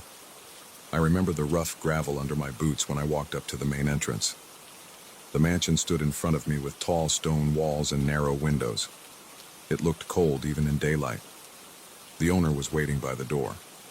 He was a quiet man, thin, with pale skin. He explained the job requirements without wasting time. He wanted me to catalog the books in the large library on the second floor. That was it. I asked about the rest of the house, curious about all the locked doors in the corridor. He only told me to focus on the library and not to wander anywhere else. Then he pointed toward the end of the main corridor. There was a heavy wooden door reinforced with thick chains. He looked straight at me and said, "Do not touch that door. The silence of that room must not be broken." He didn't offer any details. He just gave me a key for the library, said I could stay in the guest room at the other end of the hall, and that was the end of our conversation. During my first day, I explored the library. It was larger than I expected, with shelves that reached the ceiling. The smell of dusty pages made me cough a few times. I noticed there were old lamps on the tables and a single tall window on the far side. I spent most of that day scanning the shelves, writing down titles, sorting them by category. My plan was to organize everything in a methodical way so the owner could find his books without trouble. The owner didn't bother me again. He stayed somewhere else in the mansion. I didn't see him after he gave me a quick tour. I assumed he preferred his solitude. That evening, I walked down the main corridor to my guest room. I passed by the chained door. I slowed down when I heard a faint shuffle behind it. My body went rigid and I stopped in front of it for a moment. I felt a draft of cold air slipping through the gap at the bottom. The chains rattled a little, and I thought maybe the wind moved them. I stepped closer and tried to hear more, but I only caught a dull thump from inside. My heart beat faster and I felt sweat under my collar. I glanced around, saw nobody, and continued to my room. The bedroom was small, with a narrow bed, a small dresser, and a single lamp. I locked the door, undressed, and lay down. I couldn't sleep right away. My mind kept going back to that noise behind the chains. The owner told me not to approach that door, but I'd already broken that rule, even if just for a moment. The next morning, I woke up early. I walked back to the library. The corridor was silent and dim. I glanced at the chained door again, but it was still shut tight. My chest felt tight thinking about what I heard the night before. I shook that feeling off and focused on the library. I had a job to do. I cataloged books for most of the day, pausing only for a quick lunch. The house remained quiet. Sometimes I heard faint creaks above me, but old houses always make random noises. I tried to brush off any anxiety. I told myself it was just an ordinary old mansion, and that door was probably some storage room. But on my third night, I heard something different. I was walking back to my room, carrying a stack of my notes, when I heard a muffled voice or whisper from behind the chained door. It stopped me in my tracks.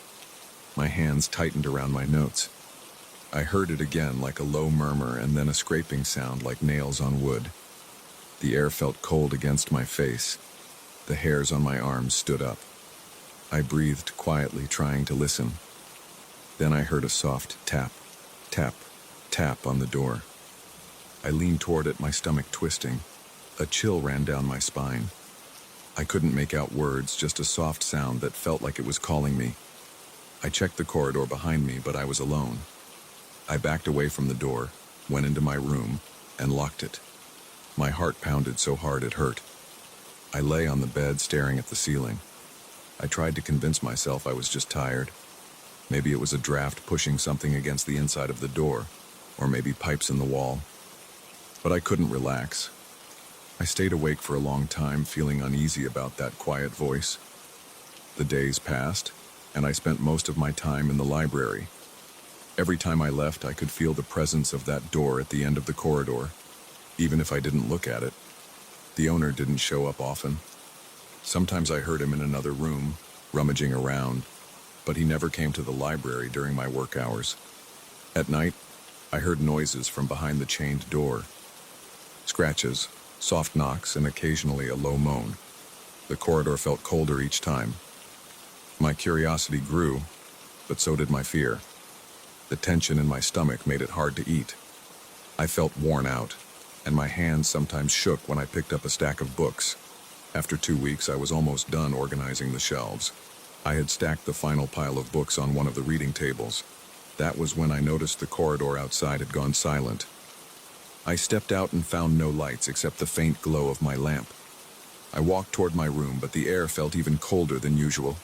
When I reached the chain door, I heard a loud thump from inside. I jumped back. My chest tightened, and I felt my palms sweat. I dropped my lamp. It hit the floor and went out. I fumbled in the dark, trying to pick it up. My breath grew rapid, and my heart pounded. I relit the lamp and held it up to see the door. The chains were still wrapped around the handle, but they seemed looser than before. The sound inside was gone. I stood there for a minute, listening. I heard nothing except the thud of my heartbeat. I couldn't sleep much that night. My mind kept replaying that loud thump. I thought about leaving the mansion the next morning, but I had a contract. Also, I had personal pride in finishing what I started. I told myself I'd only be here a few more days. Still, the possibility of looking behind that door lingered in my thoughts. The owner's warning echoed in my head. The silence of that room must not be broken. But it was already broken. I had heard whispers, scraping, and thumps. I had felt cold drafts creeping under the door. By the next afternoon, I was finishing the final shelves. I looked up at the library window and saw the sky growing dark. I had lost track of time. My stomach growled. I realized I hadn't eaten much, just some bread hours earlier. I grabbed a flashlight from my bag and stepped out into the corridor, planning to head to the small kitchen I had access to. When I passed the door, I felt a strong chill around my ankles. The scratching returned, louder than before. I heard a slow scrape, scrape, scrape. My throat felt dry. My heart started to race, and I found myself standing there, shining my flashlight at the door. The chains rattled slightly. I noticed something odd. The padlock on the chains had fresh scratches on it. They weren't there before. They looked deep, like someone had tried to tamper with it. I held my breath. My eyes burned from not blinking. I thought I heard a faint whisper again, but it faded after a few seconds. I forced myself to keep walking to the kitchen. I tried to eat, but my appetite was gone. I drank some water and tried to calm down. I splashed water on my face, dried off with a towel, and went back to the library to finish. My mind drifted to that door every few minutes. I forced myself to catalog a few last books. Around midnight, I told myself I'd done enough for the day. I walked back toward my room. The door was on my right. I noticed something shining on the floor near it. I crouched down and found a small key lying on the stones. It was old and corroded. I picked it up and held it in the light of my flashlight. I had no idea where it came from. My hands felt shaky. I suspected it belonged to the chain's padlock. I stood there, gripping it, uncertain if I should test it. My heartbeat felt too strong. The corridor seemed darker than usual. I told myself I'd check the lock just to see if it fit. My hand trembled when I brought the key to the padlock. It slid in. I felt a click.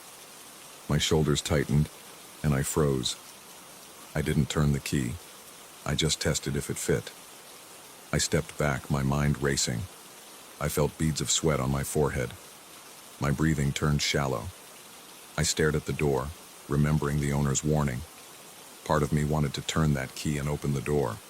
Another part of me wanted to drop it on the floor and run to my room. I decided I wasn't ready to face whatever was behind it. I placed the key on a small table nearby and went straight to my room. I locked the door behind me. My heart wouldn't slow down for a long time. That night, I barely slept. Around 3 in the morning, I jolted awake. I realized I wasn't sure if I had really heard something or if I was dreaming. I listened carefully. I heard a slow scrape from the corridor. The boards creaked. Then I heard the padlock rattle. My throat went dry. I waited, but the sound eventually stopped. My hands felt clammy.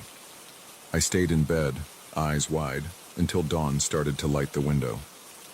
In the morning, I forced myself to continue my work. I gathered my notes and arranged them so I could finalize the catalog. I told myself I'd finish tonight and leave tomorrow. I felt uneasy, but I pushed through my tasks. By late afternoon, I had everything neatly compiled.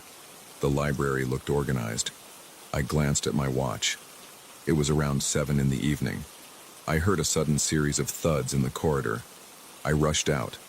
My flashlight beam bounced along the walls as I ran. The chain on the door was shaking violently. Something inside was pulling or pushing against it. My skin prickled. My heart hammered in my chest. I yelled, "Hello?" I got no response, just more rattling. Then it stopped. I stood there for a few seconds, breathing hard. My legs felt weak. I thought about the owner's words, but I also felt I had to see what was inside. I picked up the small key from the table. My hand trembled and my mouth felt dry. I approached the door, trying to steady my breathing. My mind was screaming that I should turn around and leave. But the rattling had stopped. The air felt dense. I reached for the padlock. My hands shook. I slid the key in.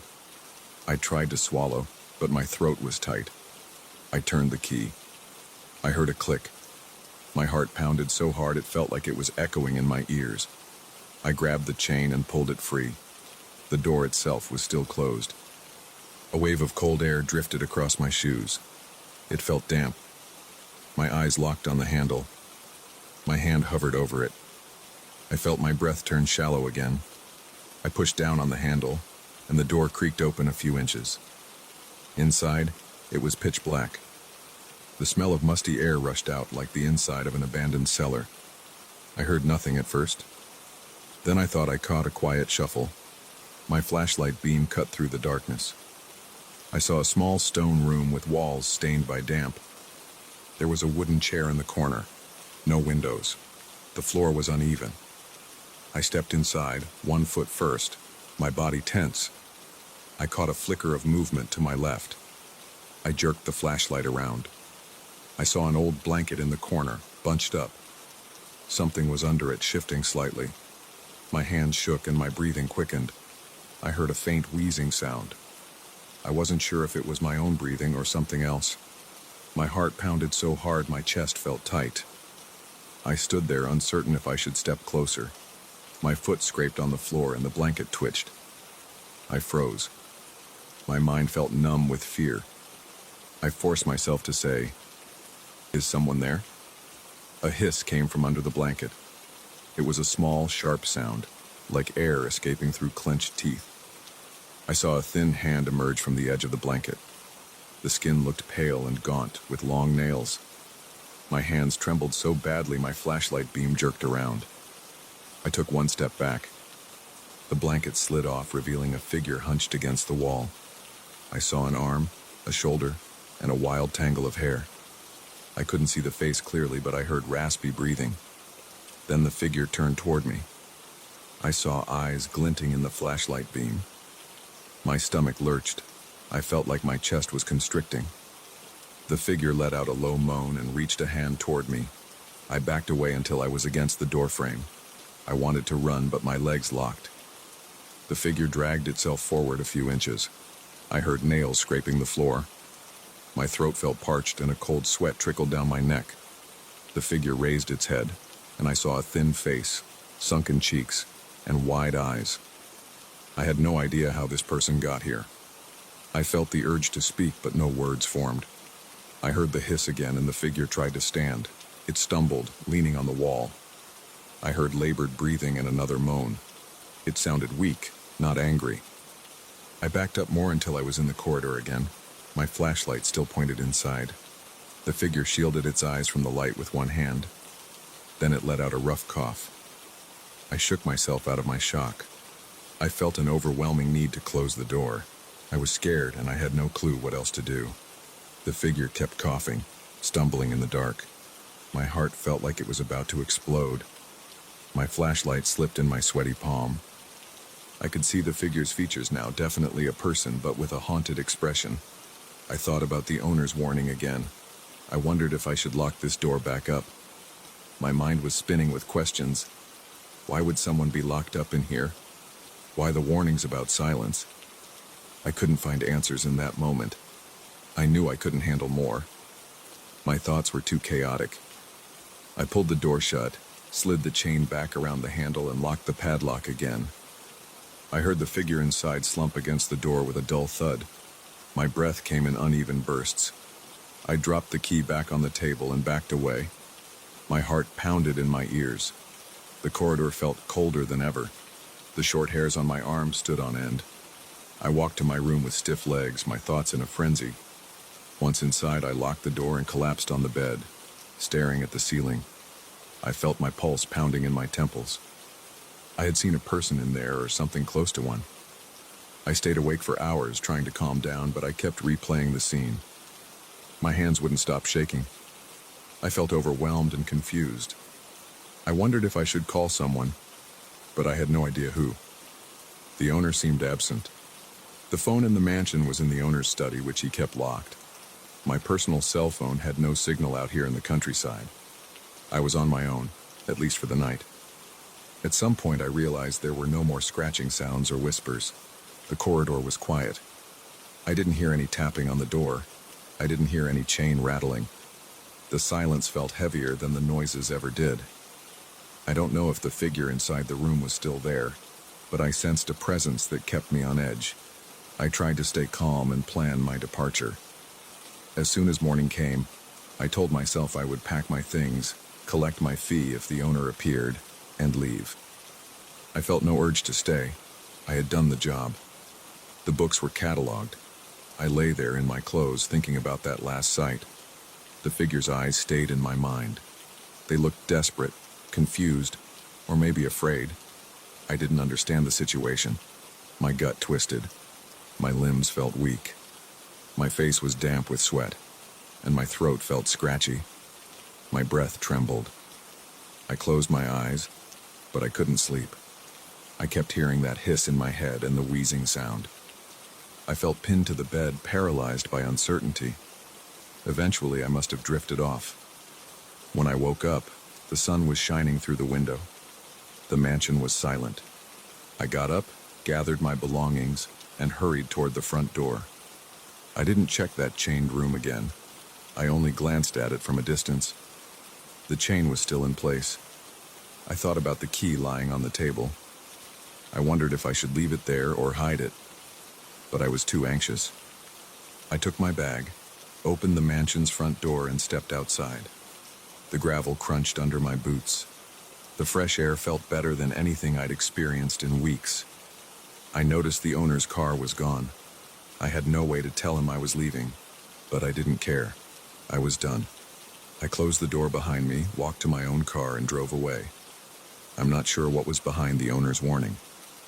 I only know that the silence in that room was broken, and something inside was alive, or at least breathing. I still feel uneasy when I think about it. My nights are plagued by that rasping sound, that hiss, and those eyes. But I completed the job. I got out, and I never plan to return.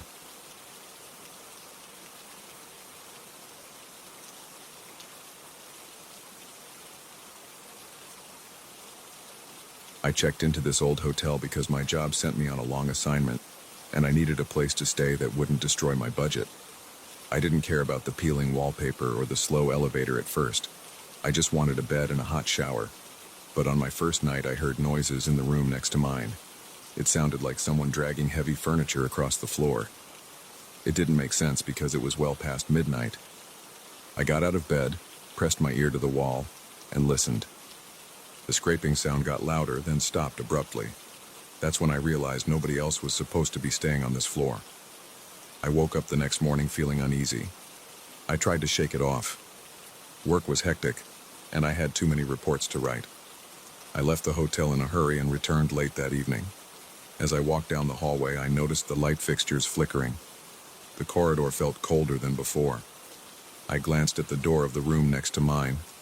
It looked normal. The dark wood was chipped, but there was no visible sign that someone was inside. That night, the noise returned. I heard a low thumping, like footsteps dragging across the carpet. Then I heard the dresser drawers opening and closing. At least that's what it sounded like. I grabbed my phone and checked the time. It was 2:14 in the morning. My heart was pounding. I tried to calm myself by thinking maybe the room had finally been rented out. But a part of me remembered the front desk manager mentioning that most of the floor was empty. There weren't many guests in the hotel at all. Still, I gave myself a logical explanation. Maybe they didn't bother to update me on new arrivals. The next day at breakfast, I casually asked the young man behind the reception desk if the room next to mine had a new occupant. He tilted his head and answered that he didn't see any record of that. Then he checked the computer. He confirmed that nobody had reserved any room on that floor except for me. He even joked, saying I had the entire floor to myself. I pretended that I was only curious because of the noise, but he just shrugged and said it might be the old pipes. I left it at that. That night, I went to bed around midnight. I was exhausted, but I couldn't sleep properly. Every small sound made me tense. My body felt stiff, like I was ready to jump out of bed at any moment. At around 1:30 a.m., I heard it again. This time it was louder. It sounded like the nightstand was being pulled across the floor. I pictured someone pushing furniture around for no reason. The steady scraping made my stomach twist. I got up and stood by the door for a minute. I thought about going into the hallway, but I felt a strange hesitation in my chest. My hand shook when I reached for the doorknob. Eventually, I opened my door. The hallway was dim. Most of the lights were on some kind of energy-saving timer, so only every other bulb was lit. I stood outside my room in my socks, listening. The sound was definitely coming from the room next to mine. I approached the door. I could feel cold air near the handle. I knocked softly at first. No answer. I knocked louder.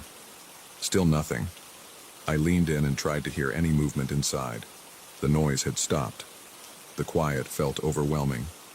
My skin prickled. I felt like someone was standing behind me watching, but the hallway was empty. I waited a moment longer, then I returned to my room. I didn't sleep much that night.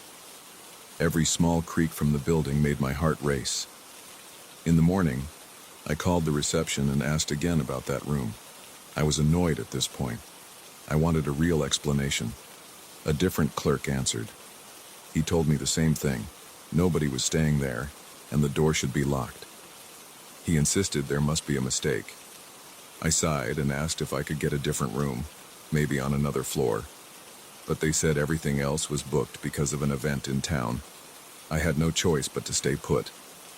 Over the following few days, the noises continued. Sometimes I heard footsteps. Other times I heard doors closing. I even thought I heard faint whispering. But the scariest moments came when the sounds just stopped all at once, leaving a heavy silence. My nerves were shot. My head hurt all the time. I was always on edge. I started working later and later because I dreaded returning to the hotel. One afternoon, I got back earlier than usual. It was only around 6 p.m. I decided to check out the hallway in the evening light. I wanted to see if there was anything strange about the door itself. I walked over and jiggled the knob. Locked. I put my ear to the door and listened. Nothing.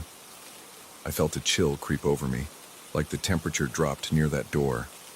My skin tightened and the hair on my arms stood up.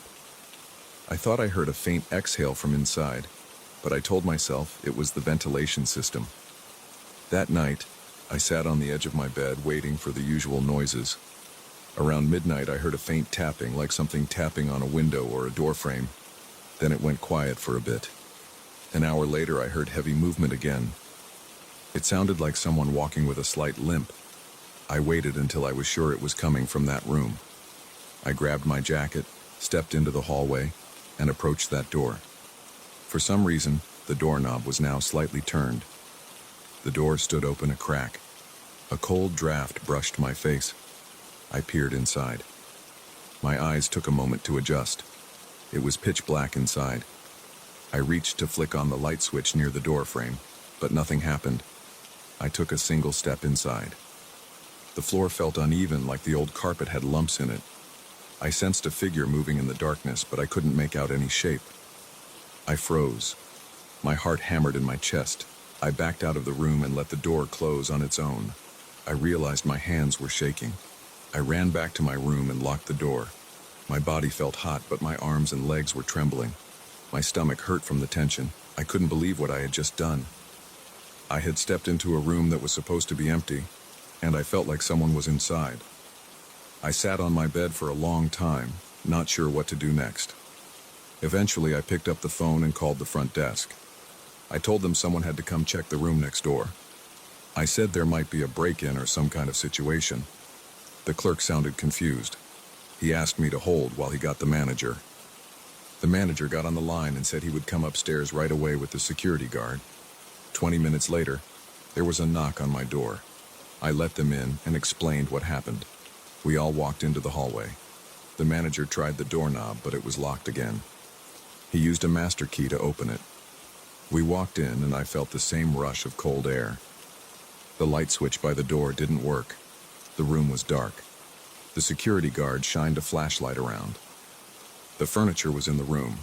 A bed, a nightstand, a small table, and a dresser. Everything looked old and covered in dust.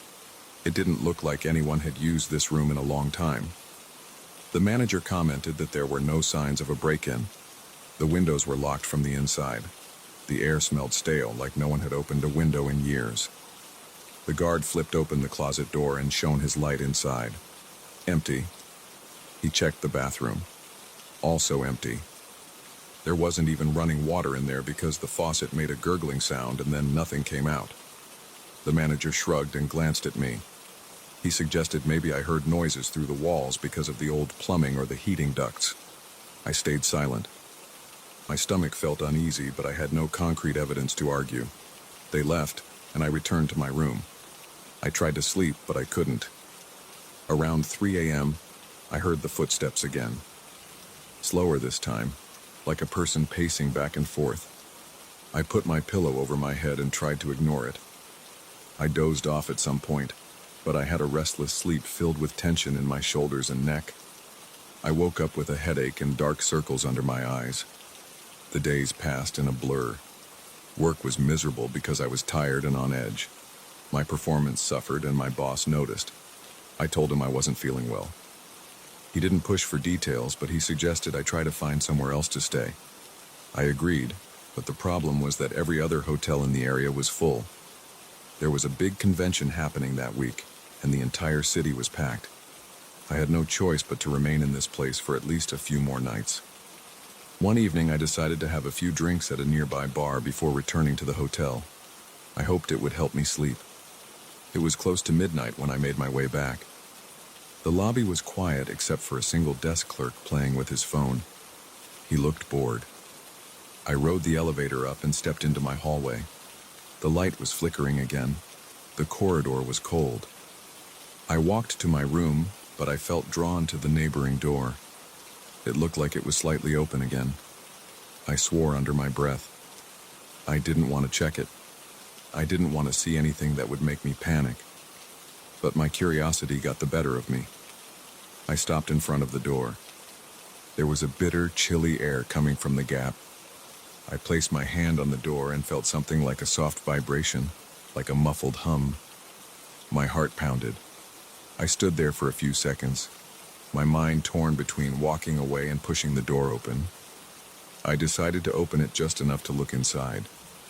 The room was dark, as always. I tried the light switch again, and nothing happened. I slowly stepped in. The air felt colder than the hallway. The smell of dust and old fabric was thick. My eyes strained to see anything. Then in the corner I saw a shape move. It was just a quick shift in the darkness. I heard a soft scraping sound on the carpet. I stumbled back, nearly losing my balance. My breathing turned shallow. I couldn't see a face or any details, but I knew something was in there watching me. I froze. I couldn't decide whether to run or to confront whatever it was. My body felt locked in place. Then the shape moved again, and I heard a soft whisper. I couldn't make out words, just a faint, breathy sound. That was enough for me. I turned and rushed out the door, letting it swing shut behind me. I nearly slammed into the wall in my hurry to get to my room. Once inside, I locked the door. My heart was pounding so hard that I thought I might get sick. I paced around, rubbing my temples and trying to calm down. I kept thinking about calling the front desk again. But what could they do? They had already checked that room once. I doubted they would find anything new. I decided to turn on every light in my room. I sat on the edge of the bed and stared at the wall. The noises from next door didn't start up right away, but I felt tense, waiting for something to happen. My skin felt clammy. Every time the building made a creak, I jumped. Around 2 a.m., I heard a single loud scrape against the adjoining wall. It sounded like something heavy was pressed against the wall between our rooms. The noise lasted for about 2 seconds and then stopped. My entire body tensed. I grabbed my phone, looking at the time, wondering how long this was going to go on. I thought about leaving the hotel right then and there, but I had nowhere else to go. I felt stuck. I hardly slept that night. When the sun came up, I felt a small wave of relief. I got dressed quickly and checked out of that floor for the day. I took the elevator down and spent the morning in the lobby, sipping coffee and pretending to read emails. My mind was racing with thoughts about what was happening, but I kept coming back to the same feeling. Something was in that room, and it wanted me to know it was there. It never answered me. It never approached me directly. It just made sure I knew it existed. By late afternoon, I still had no solution for where else to stay. I dragged myself through another workday. Each time I glanced at the time, I felt dread, knowing I would have to return to that floor. Around 8 p.m., I came back to the hotel. As I stepped off the elevator, I felt cold air rush past me. The hallway lights were dim. I stared at that door, expecting it to be open again, but it was shut. I didn't hear any noises. I walked to my room and went inside. I left the lights on, set my suitcase on a chair, and sat on the bed. I waited, heart pounding, for the next sign of movement. But it stayed quiet for most of the night.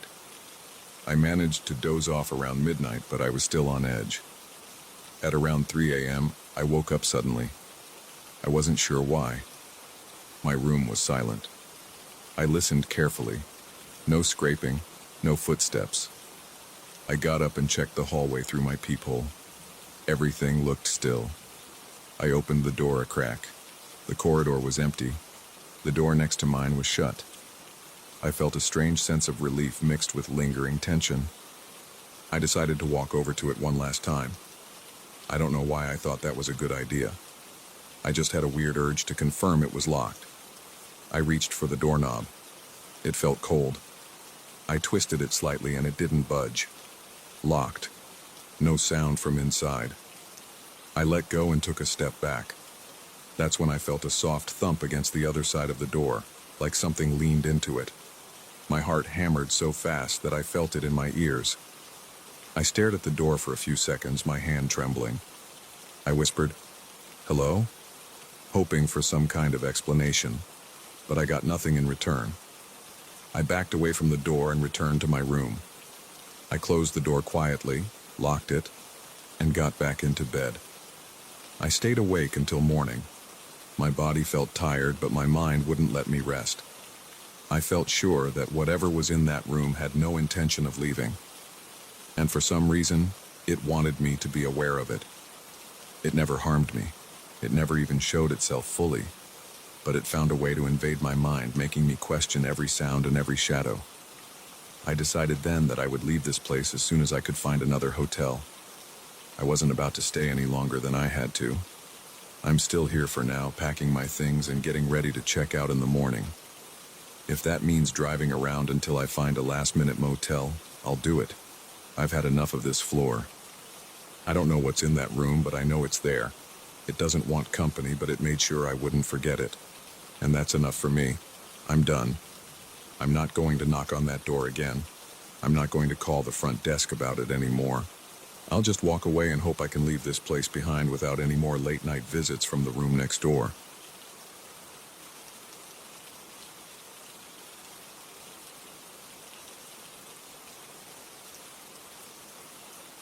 I showed up at the front doors of the old swim club expecting a normal practice session.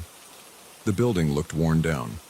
The paint on the walls had chipped away in several places, and there was a faint smell of mildew in the air. I hesitated for a second, and then pushed the heavy door open. Right away, I noticed the front desk clerk staring at me with a flat expression. She told me to sign in and pointed me toward the locker rooms. That was our entire exchange. No smile, no warm welcome, just a half-interested look. I ignored the weird atmosphere and headed inside. I walked down a narrow hallway lit by a few flickering lights. The place was quiet, except for a faint buzzing sound coming from the overhead fixtures. I passed a row of old photographs of swim teams from decades ago. Some frames were crooked.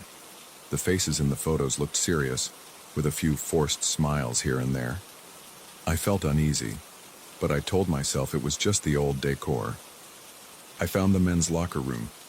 It smelled like damp towels and old plastic. The benches were made of chipped wood and the lockers had rusted corners. I changed into my swim trunks and put on my goggles and cap. I noticed a small poster on the wall about water safety, but it looked like it had been there for decades. The corners were curled and part of the text had faded. I made my way to the pool area. The air felt heavy with chlorine, and the overhead lights gave everything a dull, grayish look. I glanced around and saw a few staff members at the far end of the pool, near a small office with a window. They whispered among themselves, then looked away when I walked in. There were no other swimmers in the water. The pool was completely empty. The water rippled slightly, as though someone had just finished a lap, but I saw nobody else. I stepped to the edge of the pool. The water appeared clean enough in the brightly lit area, so I ignored the rumors I had heard earlier. People said that late at night the water got murky and strange sounds echoed through the area. One staff member had joked about hearing heavy breathing. I had shrugged it off. I didn't believe in any of that. I just wanted a quiet place to work on my freestyle. I slipped into the water. It felt cold against my skin. Not the usual chill I expected from an indoor pool, but something that made my muscles tense right away. The smell of chlorine was strong, and my eyes stung a bit despite the goggles. I started swimming laps at a calm pace.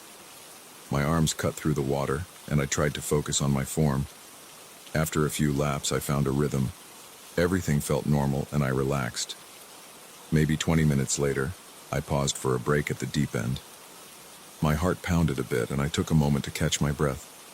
The overhead lights hummed, and I noticed a faint dripping sound coming from somewhere near the walls. The water was still around me. Then, I felt something brush against my foot. It felt like a hand or maybe a loose piece of equipment. I recoiled and kicked instinctively, but nothing was there. I glanced around, trying to see if anything had drifted near me. The water looked empty. My stomach tightened. I swallowed hard, my throat dry. I slowly moved to the ladder and climbed out of the pool. My hands shook a little as I wiped the excess water off my arms. I tried to act calm in front of the staff members, who were still at their station. I didn't want to look paranoid, but my heartbeat was still racing. I considered leaving right then. Instead, I decided to sit on a bench at the side of the pool to settle myself. After a few minutes, I told myself it was just my imagination. Maybe it was a patch of cold water, or my own leg moving in a strange way. I forced myself to get back in and continue my laps. The rest of the session went by without any other odd sensations, and I left the club that night feeling a bit unsettled but determined to return. I didn't want to let a weird feeling ruin my training. The next evening I came back. The moment I walked in, I heard the staff whispering again. This time, one of the guys near the front desk told me that the water had looked hazy after closing the night before. He said he heard a faint sound like gasping or panting. He joked about it, but I could tell he was uncomfortable. I shook my head and tried to shrug it off. I didn't want any more strange ideas in my mind. I changed and walked out to the pool again. The place seemed normal enough, though I noticed a chill in the air that wasn't there before. The overhead lights flickered a bit more, creating brief moments of dimness. I slipped into the water. At first, I swam without incident. My strokes felt smooth and I focused on my breathing techniques. But after several laps, I stopped to adjust my goggles. I glanced toward the deep end. I thought I saw a slight disturbance in the water, like a ripple moving on its own. Nobody else was swimming, and there was no vent or jet in that spot. The hair on the back of my neck stood up. My hands felt clammy against the pool's edge. I tried to ignore it and resumed my laps. As I dipped my face under the surface, I caught a glimpse of something moving at the bottom. It looked like a dark shape, drifting or swaying. I stopped again and stared for a few seconds, but the water was still. My heart thumped hard, and I felt a knot in my stomach. I told myself it was the reflection from the overhead lights, but I couldn't shake the feeling that I had seen something real. I wrapped up my session and headed home. That night I had trouble sleeping. My mind replayed the moment something brushed my foot. My dreams were disturbing. I saw myself swimming in black water. I couldn't see any walls or floors. Everything was just pitch black liquid, and then I felt cold hands gripping my ankles, pulling me down. I woke up gasping for air. My skin was covered in sweat. Despite my anxiety, I went back the following day. The staff members told me more stories. They mentioned hearing odd echoes, sometimes like a person exhaling slowly under the water. One person claimed she saw splashes in the pool after hours when no one was inside. I tried to act casual, but inside, I felt shaky. I usually trained in the late evening because it fit my schedule. That night, the light seemed dimmer than usual. A faint draft made the air feel colder. I noticed my own footsteps echoing down the hallway. When I stepped onto the pool deck, the water looked slightly cloudy, not crystal clear. I dipped my hand in and the temperature felt lower than usual. I slid into the water, hoping some exercise would calm my nerves. I pushed off the wall and started freestyle. My breathing was uneven and I kept glancing around underwater. Every time I turned my head to breathe, I felt a surge of tension. The water seemed heavier somehow. My arms felt tired more quickly and my chest tightened as if the air around me weighed on my lungs. I finished a lap, paused at the shallow end, and wiped my eyes. I decided to do one more lap. As I reached the deep end, I kicked off the wall to head back. That was when I felt a sudden shift in the water behind me. It wasn't my wake because I had paused to turn. It felt like someone else had just pushed off. My blood ran cold, my pulse hammered in my temples, and I swam faster. I forced myself to reach the other side without looking back. When I arrived at the shallow end, I stood up quickly. Water dripped off my face. I scanned the pool. It was empty. The overhead lights cast a weak glow, and I noticed the staff had left the pool area. I was alone. I backed out of the water slowly, my legs shaking. I grabbed my towel and left without showering. My hands trembled as I unlocked my car door. I drove home with my mind racing. That night, the nightmares got worse. I saw myself in total darkness again, swimming without any sense of direction. The water felt like ice, and my lungs burned from lack of air. Then I felt those cold hands on my wrists, this time tugging me down. I couldn't scream, and all I heard was a muffled gurgling sound. When I woke up, my heart was pounding so hard I thought it would burst. I decided to change my schedule and train in the morning.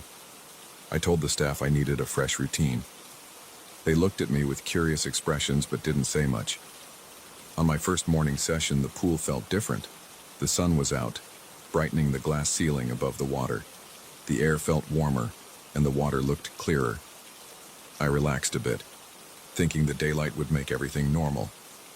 But while I swam laps, I caught myself glancing to the sides every few strokes. My mind wouldn't let go of the idea that something was in the water. A few times I felt small, shifting currents that made me think of a person swimming close by. I stopped and looked around. A couple of other people were in the pool at that hour, so I told myself the currents came from them. Still, I couldn't relax. My shoulders were tense and my breathing was shallow. During the next few mornings, nothing major happened. I started to think maybe it was all in my head. However, I kept having short flashes of that uneasy feeling whenever I dipped below the surface. Sometimes I caught a slight shadow in the corner of my vision. Other times I thought I heard a faint scraping noise against the pool tiles. Once I felt a small tug on my leg, but when I spun around, it was just the lane divider floating near me. My heart still raced every time. My sleep wasn't great. I woke up most nights drenched in sweat. I would dream about the locker room corridor. In the dream, the lights were flickering and I heard water splashing somewhere behind me. My chest felt tight, and my jaw was clenched. Each time I woke up, my sheets were tangled around my legs. I refused to quit the club because I needed the exercise, and I didn't want to give in to fear. But I couldn't shake the feeling that something was wrong with that pool. The staff admitted they had no explanation for the noises, the murky water, or the weird chills. They only repeated the same old stories about hearing breaths and seeing ripples at night. One morning I was the first to arrive. The moment I stepped through the hallway, I noticed the locker room door was slightly open. I walked in, and the lights were still off. I flipped the switch. The ceiling lights buzzed and a few of them flickered before staying on. I saw my reflection in the mirrors by the sinks. My eyes had dark circles under them. I looked exhausted. I went to my usual locker. The metal felt cold to the touch. I heard a loud drip from one of the showers. The sound echoed in the quiet space. I changed, then headed out to the pool deck. The water's surface was motionless, and for a second, it looked almost inviting. The sunlight was coming in through the high windows. I breathed in and told myself it was just another morning. I swam for about 15 minutes without anything odd. I started to think I might have a normal session. Then, when I stopped at the wall for a quick rest, I heard a noise near the deep end. It sounded like a single breath, almost like someone had surfaced for air. I turned my head, but the pool was empty. My arms tensed, and my stomach felt hollow. I stared for a while, waiting for a sign of movement. The water was still. I debated whether to keep swimming or leave. I pushed off the wall and tried to finish another lap, but my stroke felt shaky. Halfway across, I felt a wave push against my legs. It wasn't big, but it was enough to throw off my rhythm. I coughed and swallowed a mouthful of chlorinated water. My throat burned. I stopped and grabbed the lane divider for support. I scanned the surface again. Nobody was near me. I heard my heartbeat in my ears. I forced myself to keep going and reached the other side. Then I hoisted myself out of the pool, panting. My arms and legs felt weak. I sat on the edge for a moment, trying to catch my breath. I decided that was enough for the day. I toweled off, got dressed, and walked out. The staff at the front desk asked if I was feeling okay. I gave a short nod and left without explaining. I drove home, my hands still shaking on the steering wheel. My clothes felt damp against my skin, and my mind kept replaying the sound of that single breath. I kept up my morning schedule for a while longer, hoping the strange events would fade. They didn't. Every time I entered that building, the air felt stale and uncomfortable. The water always seemed a bit too cold. I caught small glimpses of movement in my peripheral vision, and I heard brief echoes that sounded like someone exhaling. My nights stayed restless, with recurring dreams of being pulled beneath the surface. I'm still going there, but I can't relax. Each time I dip my head underwater, I brace for something to brush against my foot or grab my arm. I can't ignore the tightness in my chest or the shiver that runs through my body when I see those tiny ripples forming without a clear cause. The staff members keep telling the same stories. They shrug it off as old pipes or drafty vents. I wish I could say I found a logical reason for all of it, but I haven't. I don't see any proof of a person in the water, yet I feel a presence. The cold spot around my feet, the fleeting shapes at the bottom, the quiet exhalations that echo at the wrong moments. None of it goes away. When I leave, I feel a knot in my stomach that lingers for hours. At night, I wake up breathless and sweating, with the memory of that suffocating black water on my mind. But I keep going back. I keep hoping it's just a trick of the old pipes or some quirk of this aging building. I hope that maybe on one of these mornings I'll swim my laps and feel fine. Yet every time I step onto the pool deck, the cold air washes over me, and I remember the rumors. I remember the feeling of something brushing my foot. I remember the shape I thought I saw underneath me. I remember the breath I heard when nobody was there. And deep down, I know I'll never see this place the same way again.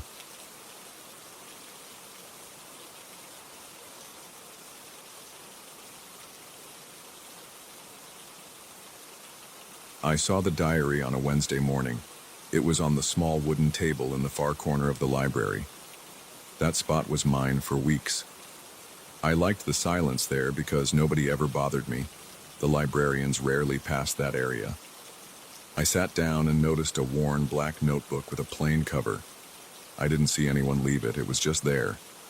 I picked it up and flipped through the pages. At first I saw random words about rituals and hidden chambers. Then I realized the handwriting changed every few pages, like different people had taken turns writing. Some pages looked neat. Others were messy, with deep, erratic pen marks. I felt a tightness in my chest when I read a section that described a dark place under the ground. It mentioned long tunnels and weird symbols carved into the walls. I shut the diary and looked around. The library was quiet. A few people sat at desks nearby, but nobody seemed to be watching me. I had this strange feeling in my stomach, like I shouldn't keep reading, but I was curious. I flipped to another page and saw another style of handwriting, full of scribbles in the margins. It talked about a ritual that required certain steps and repeated chanting. I couldn't make sense of it. I closed the diary. My palms felt sweaty. I took a deep breath. I walked over to the main desk and handed it to the librarian. She glanced at the cover, shrugged, and said she'd put it in the lost and found. She didn't ask any questions. I nodded, then walked out of the library. My head felt cramped. I tried to push the diary out of my mind. That night I had trouble sleeping.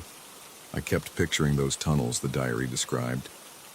I saw myself walking with a torch, heading down some narrow passage. I didn't see anyone with me. I just heard my footsteps echo in the dark. The walls were damp and cold. I saw strange markings like letters from an unknown alphabet. I woke up around 3 a.m. covered in sweat. My heart pounded and I felt like I'd run a marathon. I got up and checked the time on my phone. My legs were shaky. I drank some water, tried to calm down, and forced myself back to bed. The next morning I returned to the library at my usual time. The table in the corner was empty again. I sat down, set out my notebooks, and tried to study. A few pages into my reading, I noticed something black sitting behind a pile of old magazines at the edge of the table. I reached over and pulled it out. It was the same diary. I recognized the worn edges and the scuffed cover. My stomach dropped. I looked around, confused. I had given it to the librarian the day before. Maybe they placed it here by mistake. But why would they put a lost item right where I usually sat? I decided to bring it back to the front desk again. The same librarian was there. I explained that I'd found the diary again at my seat. She stared at me with a blank expression and took it without a word. I returned to my table and tried to focus on my notes. My mind kept wandering. I felt like someone was messing with me. When I got home that evening, I found weird scribbles on the last page of my notebook. They looked like the symbols I saw in the dream. They weren't neat or orderly. They were jagged, almost like I'd pressed the pen too hard. I didn't remember writing them. My hand felt sore, like I'd been gripping a pen for too long. I sat there, confused and unsettled. That night, my dreams got worse. I saw the same underground passage, but this time I heard dripping water. The torch flickered and I saw shapes in the distance. I couldn't tell if they were people or just shadows. My chest felt tight, and I could barely breathe. I ran my fingers along the walls, feeling the cold stone and the strange engravings. My back tensed up and my shoulders ached. I turned a corner and saw a large iron door with symbols carved into it. My head started to pound. I tried to stop looking at it, but my eyes wouldn't move away. Then I woke up gasping for air. I felt like I'd been holding my breath in my sleep. In the morning, I noticed more of those odd marks, now on the edges of my study notes. I couldn't figure out how they got there. I felt a dull pain in my hand again, like I'd been writing all night. My nerves were raw. I needed answers, but I also felt uneasy about going back to the library. Still, it was my usual routine. It was where I got most of my work done. Around noon, I walked into the library and went straight to my corner table. At first, I didn't see the diary. I relaxed a bit. I spread out my notes, took my pen, and tried to focus on the tasks I had for the day. After about an hour, I stood up to stretch. When I turned around, I saw the diary on the chair next to mine. I almost dropped my pen. I felt a surge of panic. My skin tingled and my stomach clenched. I grabbed the diary. This time I opened it again. The pages were familiar, but now there were new scribbles in the margins. I saw partial sentences in the same style as the marks I found in my notebook at home. I felt my heartbeat speed up. I couldn't find a single explanation for how this thing kept showing up. I walked back to the main desk. My voice shook as I tried to keep calm. I told the librarian that the diary appeared near me again. She gave me a confused look and said she didn't recall seeing it earlier. I asked if I could look at the lost and found log or something to confirm it had been turned in. She said they didn't keep a detailed log for small items like that. I felt stupid. I thanked her and left the diary with her once more.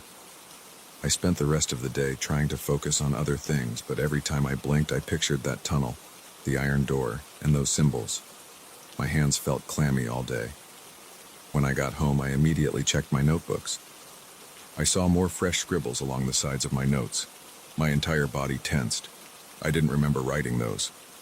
I slammed the notebook shut and tried to distract myself with a TV show, but I couldn't concentrate.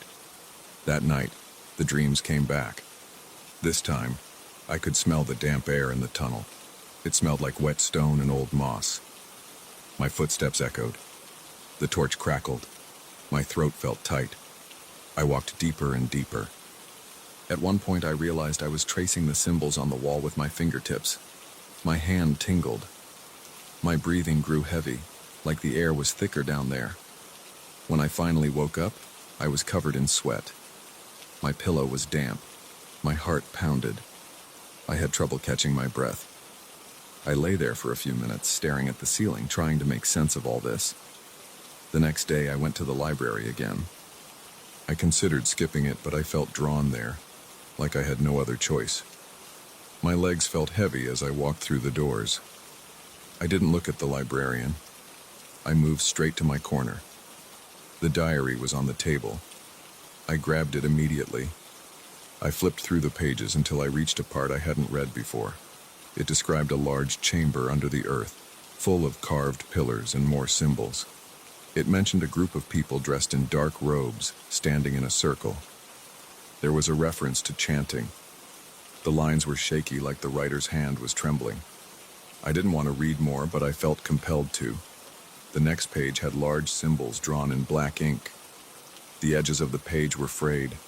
Something about this felt wrong. I shut the diary, breathing fast. My skin felt hot. I tried to steady my heartbeat. I heard my own breathing echo in my ears. For a moment, I felt like I was back in that tunnel. My hands shook. I put the diary in my backpack. I didn't want to leave it there anymore. I wanted to get rid of it for good. Maybe if I threw it in a trash can somewhere far away, it would stop appearing near me. I walked out of the library. My steps hurried. On the way home, I kept checking over my shoulder. I had this sense that someone was following me, but every time I turned around, nobody was there. My palms were sweaty. I felt this knot in my stomach that wouldn't go away. I noticed people on the sidewalk giving me odd looks. I realized I was breathing heavily, almost panting. I tried to slow my breathing, but my chest was tight. When I got home, I set the diary on my coffee table. I walked around it like it was a dangerous animal. Then I picked it up, opened it one more time, and tried to see if there was any clue about who wrote it or how I could contact them. I saw no name or address. I did notice a small detail I hadn't caught before, a faint stamp on the inside cover that said property of, but the rest was smudged out. I took a pen and scribbled over the mark, hoping to reveal something underneath.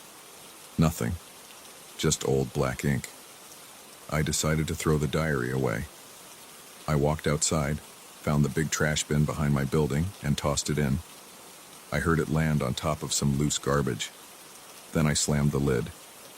I stood there for a few seconds, my heart still racing. I felt a small sense of relief. I told myself I was done with it. That evening, I tried to review my notes, but I felt too anxious.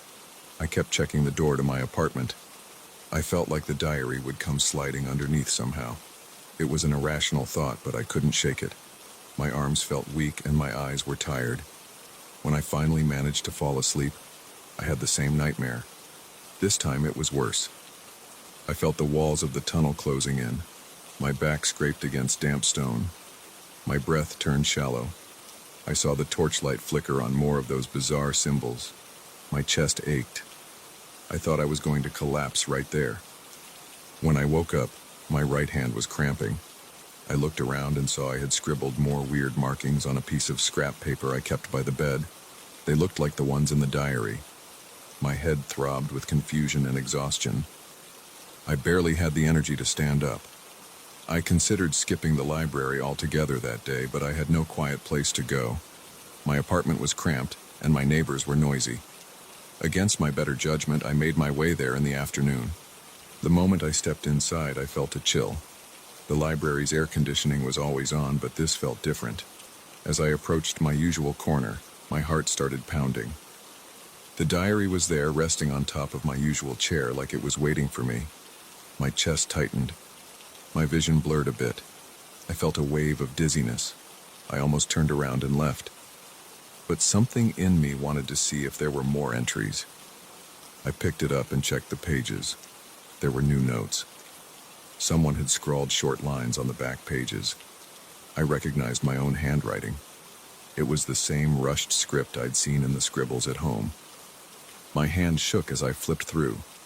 There was a fresh passage that described the iron door in greater detail. It mentioned that once you open the door, there's no turning back. It also mentioned a path that leads into a deeper chamber. The words sounded frantic. My breathing grew shallow. I felt my pulse hammering in my neck.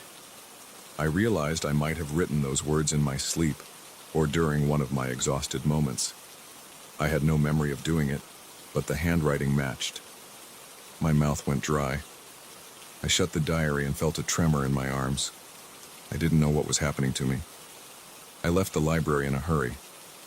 I could feel the stares of the few people sitting there, but I didn't care. I just wanted to get out. For the next few days, I stayed away from the library.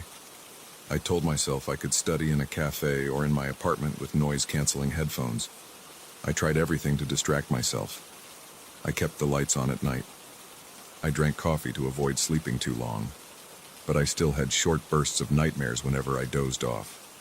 Each time I saw those tunnels, I felt the cold stone under my fingertips, and each time I woke up with more scribbles around me. On the 5th day, I realized the diary was on my kitchen counter when I got home. I never brought it here. I had thrown it away. My head pounded when I saw it. My first thought was that I was losing my mind. My second thought was to open it and see if anything else had been added. Sure enough, there were more notes in my handwriting. They described a final passage leading to a hidden ritual site. I slammed the diary shut and felt my heart race. My hands were shaking so much that I dropped it. It landed on the floor with a dull thud. I picked it up and flipped to the front again. The older entries were still there, describing the dark place underground, the chanting, the weird group in robes. But I could feel my perspective shifting. It was like I was part of that group, or at least something was pulling me in that direction. My forehead felt damp with sweat. My pulse pounded in my temples. I paced around my kitchen. I wanted to destroy it. I wanted to set it on fire. But I felt afraid. Part of me worried something worse would happen if I tried. My breathing was shallow. My eyes were burning with exhaustion. I put the diary inside a drawer and slammed it shut. I sat on my couch, feeling shaky and uncertain. That night, I had another nightmare. I was in the tunnel again, but this time, I was near the iron door. My palm was pressed against its surface. It felt cold and rough. I noticed my own scribbled notes on the stone around the doorframe. My hand started to turn the handle, and the door creaked open. I felt a deep pounding fear in my chest. Then I woke up so fast that I almost fell off the bed. My heart hammered and my throat was dry. I could taste bile at the back of my mouth. I realized I'd been grinding my teeth. My jaw ached. Now, whenever I close my eyes, I see that door. I see the torchlight flicker. I feel my hand on the metal handle. And I don't know what happens if I walk through. I don't want to find out. But I keep feeling a pull to return to the library, to open that diary again to see if there's some final entry that explains it all. Every time I try to resist, I end up picturing those symbols in that cold, dripping tunnel. My hands tremble just thinking about it. I'm telling this story because I don't have anyone else to tell. I don't know how this diary keeps appearing. I don't know why I'm writing in it without remembering. I only know that these nightmares leave me exhausted, and these strange scribbles keep showing up wherever I go. I feel like I'm always on edge, waiting for something to jump out from behind a bookshelf or appear in my apartment. I still go to the library sometimes. The diary still shows up. I return it to the front desk, but it always finds a way back to me. I've stopped trying to explain it to the librarian. She just stares at me like I'm wasting her time. Now I keep it in my desk drawer at home locked away, hoping that maybe it will stay put. But a small part of me knows it won't. That's all I can say. I'm living with this strange cycle, uncertain if I'm doing these things to myself or if the diary has some power I can't understand. My body feels tired all the time. My eyes burn. My hands ache. But the dream tunnels keep calling me, and the diary keeps finding me. I don't know how to break free. I just know that every day I wait for the next page to fill itself, and every night I brace for the same suffocating darkness to swallow me again.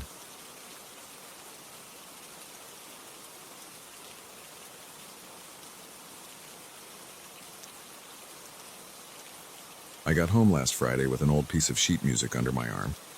My friend, a fellow musician, had handed it to me earlier that afternoon. He didn't say much about it. He just shrugged and said he found it in a pile of stuff he bought at a flea market. He said it looked like something I might enjoy. I thought it was just another random score. I had no idea it would make my living room feel colder than it ever had before. I'm an amateur pianist, so I'm used to leafing through old manuscripts and trying out new tunes. I like the musty smell of old paper. I don't mind the faded ink or the occasional notes scribbled in the margins by past owners. But that day, when I took the sheet out of the folder, I noticed something strange. The pages looked worn and brown at the edges, but the ink was still dark and crisp. There was no title, no composer's name. The measures seemed normal at first. Quarter notes, half notes, rests. But near the end of the first page, I saw some symbols I didn't recognize.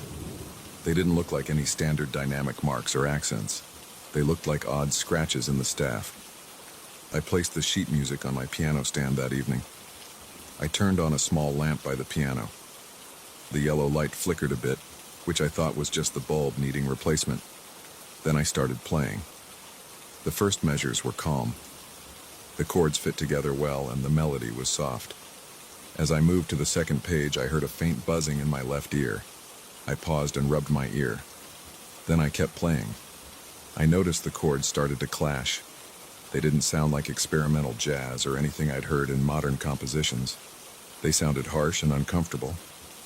I started feeling the hair on my arms rise, and I was only on the third page. I took a short break. I got up from the piano bench and drank a glass of water. I felt my pulse. It was fast, and my forehead felt damp. I kept looking at the sheet music on the stand. The symbols on the corners of the page seemed to shift under the lamp's light. I thought my eyes were playing tricks on me. I switched on the overhead light in the living room to make sure I could see properly. The symbols didn't move then, but I still felt uneasy. I sat back down and placed my hands on the keys again. My fingers felt rigid and I had a slight tremor. I tried to ignore it. I started playing from the fourth page. The notes sounded jarring. My foot on the pedal picked up strange overtones like echoes. The piano seemed to vibrate more than usual. I glanced around the room. The walls looked darker even with the overhead light on. I heard a slight draft from somewhere, but I had closed all the windows. The temperature felt different, like a sudden chill. I forced myself to keep going. My shoulders tensed and my breath felt shallow. I could hear my own heartbeat. The music got faster with more of those strange symbols. My hands felt like they were digging into the keys. The chords sounded broken, but I kept following the notation. Then, out of nowhere, I heard a low hum, almost like a distant horn. I stopped playing for a second to check if it came from outside. When I paused, the room went silent, except for the faint buzz in my ears.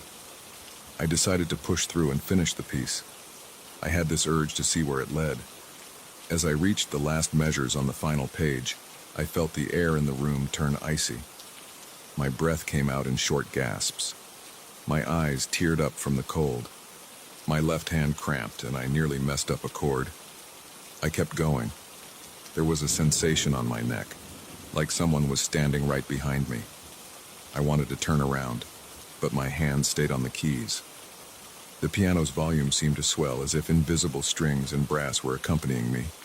I could swear I heard more instruments, but there was no one else there.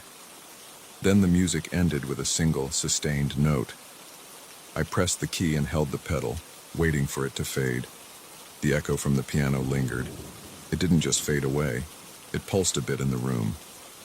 I felt my chest tighten. I let go of the key and just sat there. My arms were stiff, and my fingers were cold. The overhead light flickered once, then stayed on. I stood up slowly. My back hurt. My head felt heavy. I looked at the sheet music. It was lying there on the stand, but now it seemed thicker. I noticed more pages at the back that I hadn't seen before. I flipped through them. They were blank at first glance, but then I saw fresh notes forming on the paper, like ink bleeding in from beneath. I watched, mouth dry, as new measures took shape. I couldn't believe it. The new pages looked old as well, with the same dark ink and the same strange symbols. I stepped back and bumped into the piano bench, nearly falling. My heart pounded. I closed the piano lid and gathered the pages in a stack. I slid them into a drawer, hoping that would stop whatever was happening. I forced myself to turn off all the lights and go to bed. I felt my muscles ache, and I just wanted to sleep. That night, I woke up a few times. At around 2 a.m., I heard something. It was faint, but I recognized the pitch. It was the piano. I sat up in bed, listening. The notes were the same dissonant chords from the final pages of that strange piece. They repeated in a slow pattern, then paused, then repeated. I felt my pulse speed up. I rubbed my eyes and got out of bed. The hallway was dark, so I turned on the light. The switch clicked, but the light took a second to come on. When it did, it was dimmer than usual. I walked toward the living room. The piano keys were moving on their own. The lid was still closed, but the sound came from inside. My heart thumped. I lifted the lid, expecting something mechanical, but nothing was there. The keys pressed down by themselves, playing that unsettling chord progression. The sheet music was still in the drawer, so it wasn't out in front. I stood there, frozen. My arms felt heavy. I leaned over and slammed the lid shut. The sound stopped abruptly. I opened the drawer and checked the sheet music. It was there, exactly where I had put it. I flipped to the end. More lines were filled in than before. I stared at them for a long time, but I couldn't make sense of them. They looked like normal notes, except for those odd symbols scattered around. I closed the drawer, went back to bed, and lay awake until morning. My mind replayed the chord progression. My body felt sore, and I struggled to get comfortable. I considered calling my friend and asking if he knew anything about this, but I didn't want to sound crazy. I also didn't want to bring more attention to the score. Part of me wanted to burn it, but I was afraid of what might happen if I did. In the morning, I tried to focus on regular life. I ate breakfast, tried to read some emails, and thought about going out for a walk. But the living room felt tense. I kept glancing at the piano. I noticed a draft that seemed to come from behind it, but there was no vent there. The air near the piano felt colder than the rest of the apartment. I approached it and touched the keys. They felt like ice. I pressed one lightly, and it produced a soft tone that lingered in my ears longer than it should have. I looked at the drawer. I could hear a faint rustling sound, like paper shifting. It sent a tremor through my chest. I decided to play a few notes on a different piece just to see if everything was okay. I grabbed a well-known Chopin waltz, but my hands shook and the piano sounded out of tune. The notes wavered. The resonance was off. I stopped after a few measures. My skin tingled, and I felt the chill again. I sat on my couch for a while, not sure what to do. My phone buzzed. It was my friend asking if I'd looked at the sheet music yet. I texted back that I did and asked him where he got it. He just said it came from an old estate sale, and that the seller didn't mention anything special. I wanted to say more, but I stopped. I didn't want to explain what was happening through text. I spent the afternoon trying to ignore the piano. I left the apartment and went for a walk. I grabbed a sandwich at a small cafe and tried to clear my mind, but my head felt heavy, and my appetite was gone. On the way back, I felt this dread in my chest. I thought about sleeping somewhere else for the night, but my stuff was all at home. I decided I'd just keep the drawer locked and stay out of the living room as much as possible. That evening, I turned on the TV in the bedroom and turned up the volume. I wanted to drown out any sound from the piano, but around 10:30 p.m., I heard that same humming noise. I muted the TV and listened. It was soft, but it was definitely coming from the living room.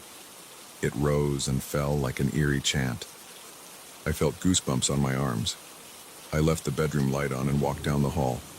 When I reached the piano, I saw the drawer was open slightly. A corner of the old sheet music was sticking out. I hadn't touched it since the morning, and I was sure I'd closed it.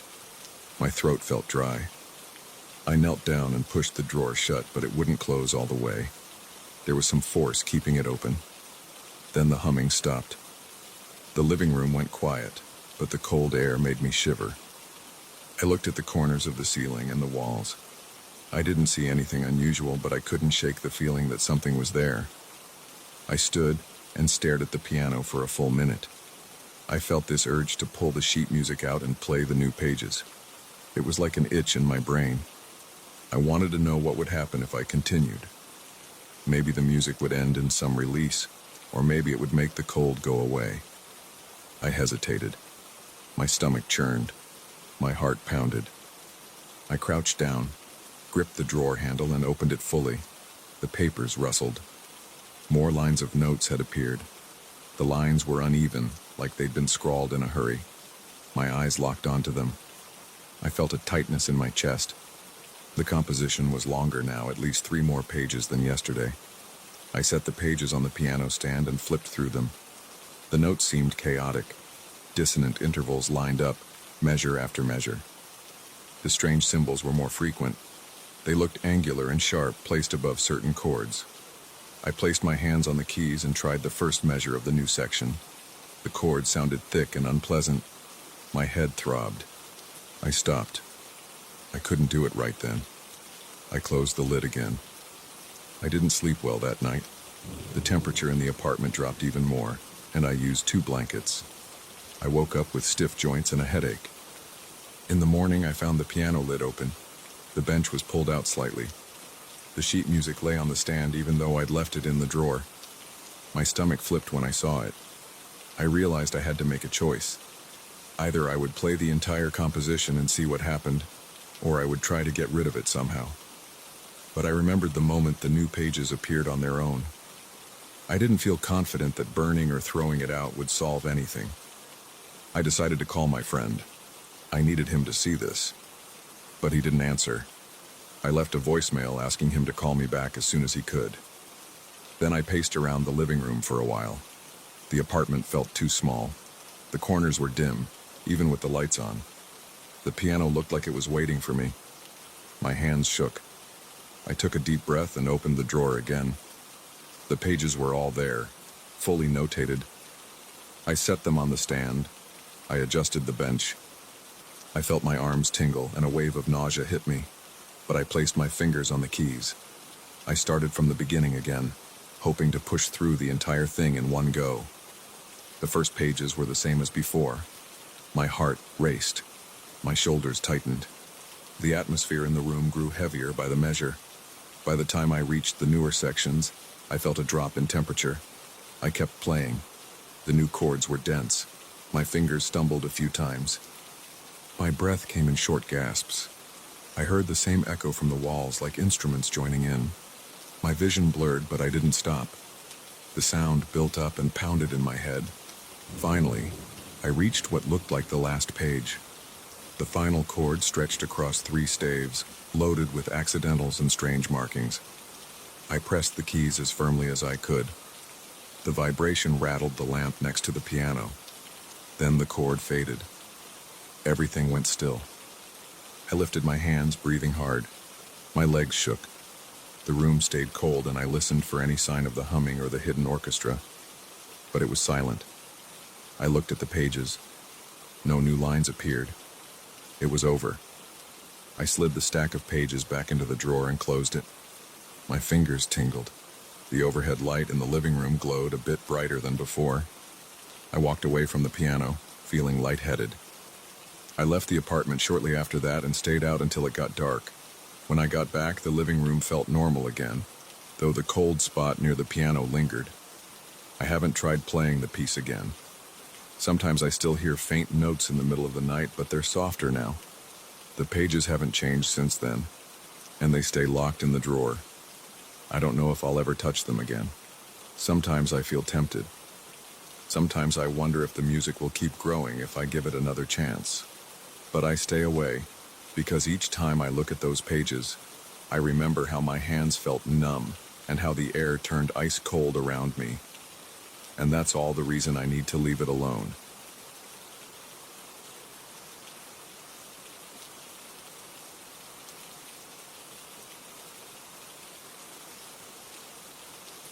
I never thought my nights would be filled with whispered conversations from an empty stage.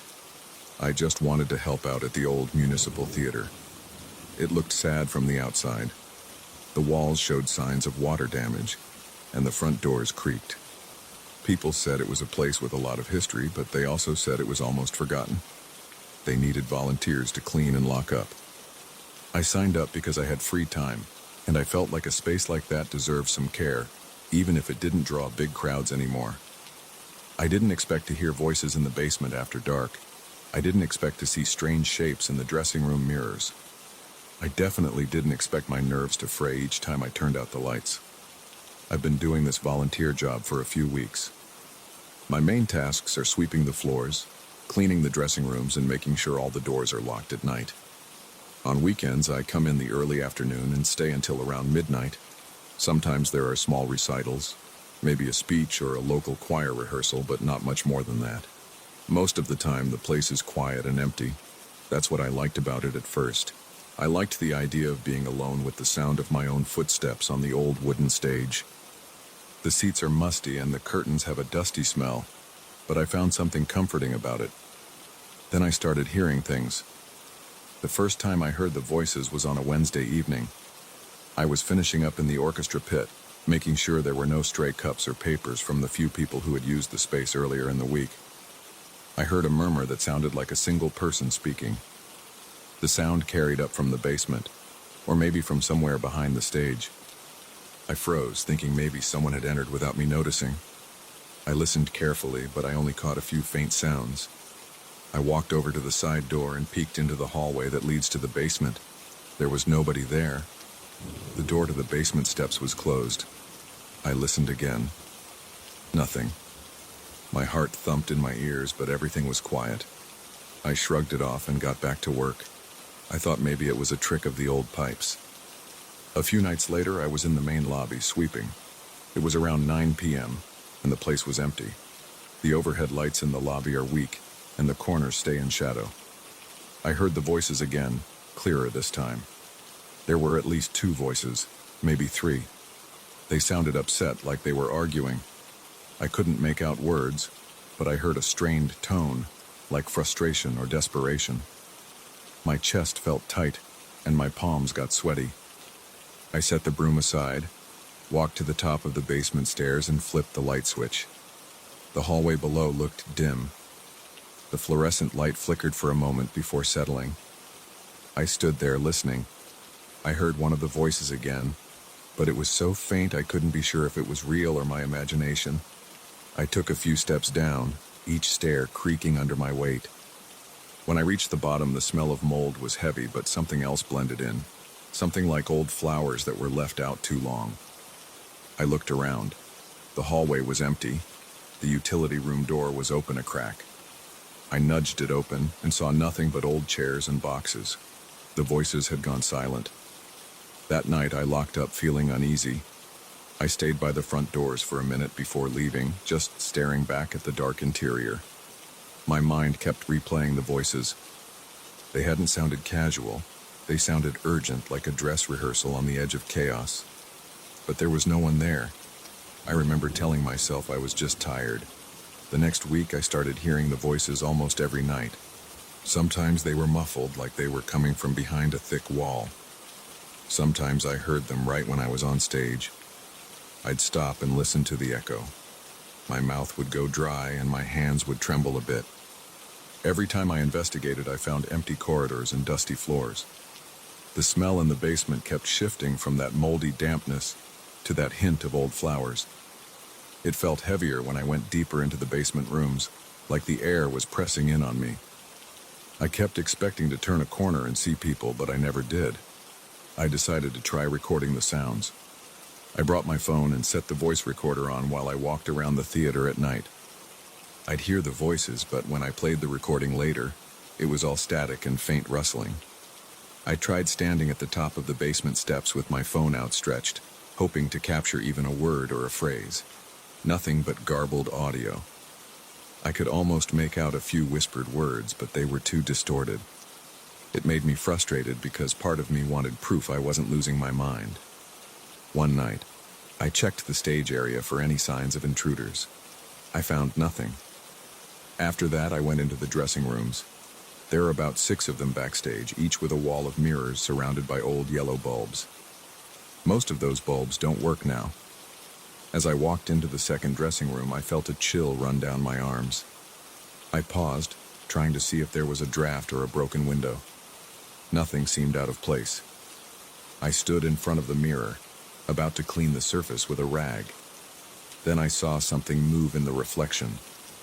I jerked my head around, but the room was empty. No one was behind me. I looked back at the mirror, and for a split second I saw a shape. It was a dark silhouette, like a person standing where the costume rack is, but that area was empty. My stomach twisted and my heart started pounding. My hands went cold. Then it was gone.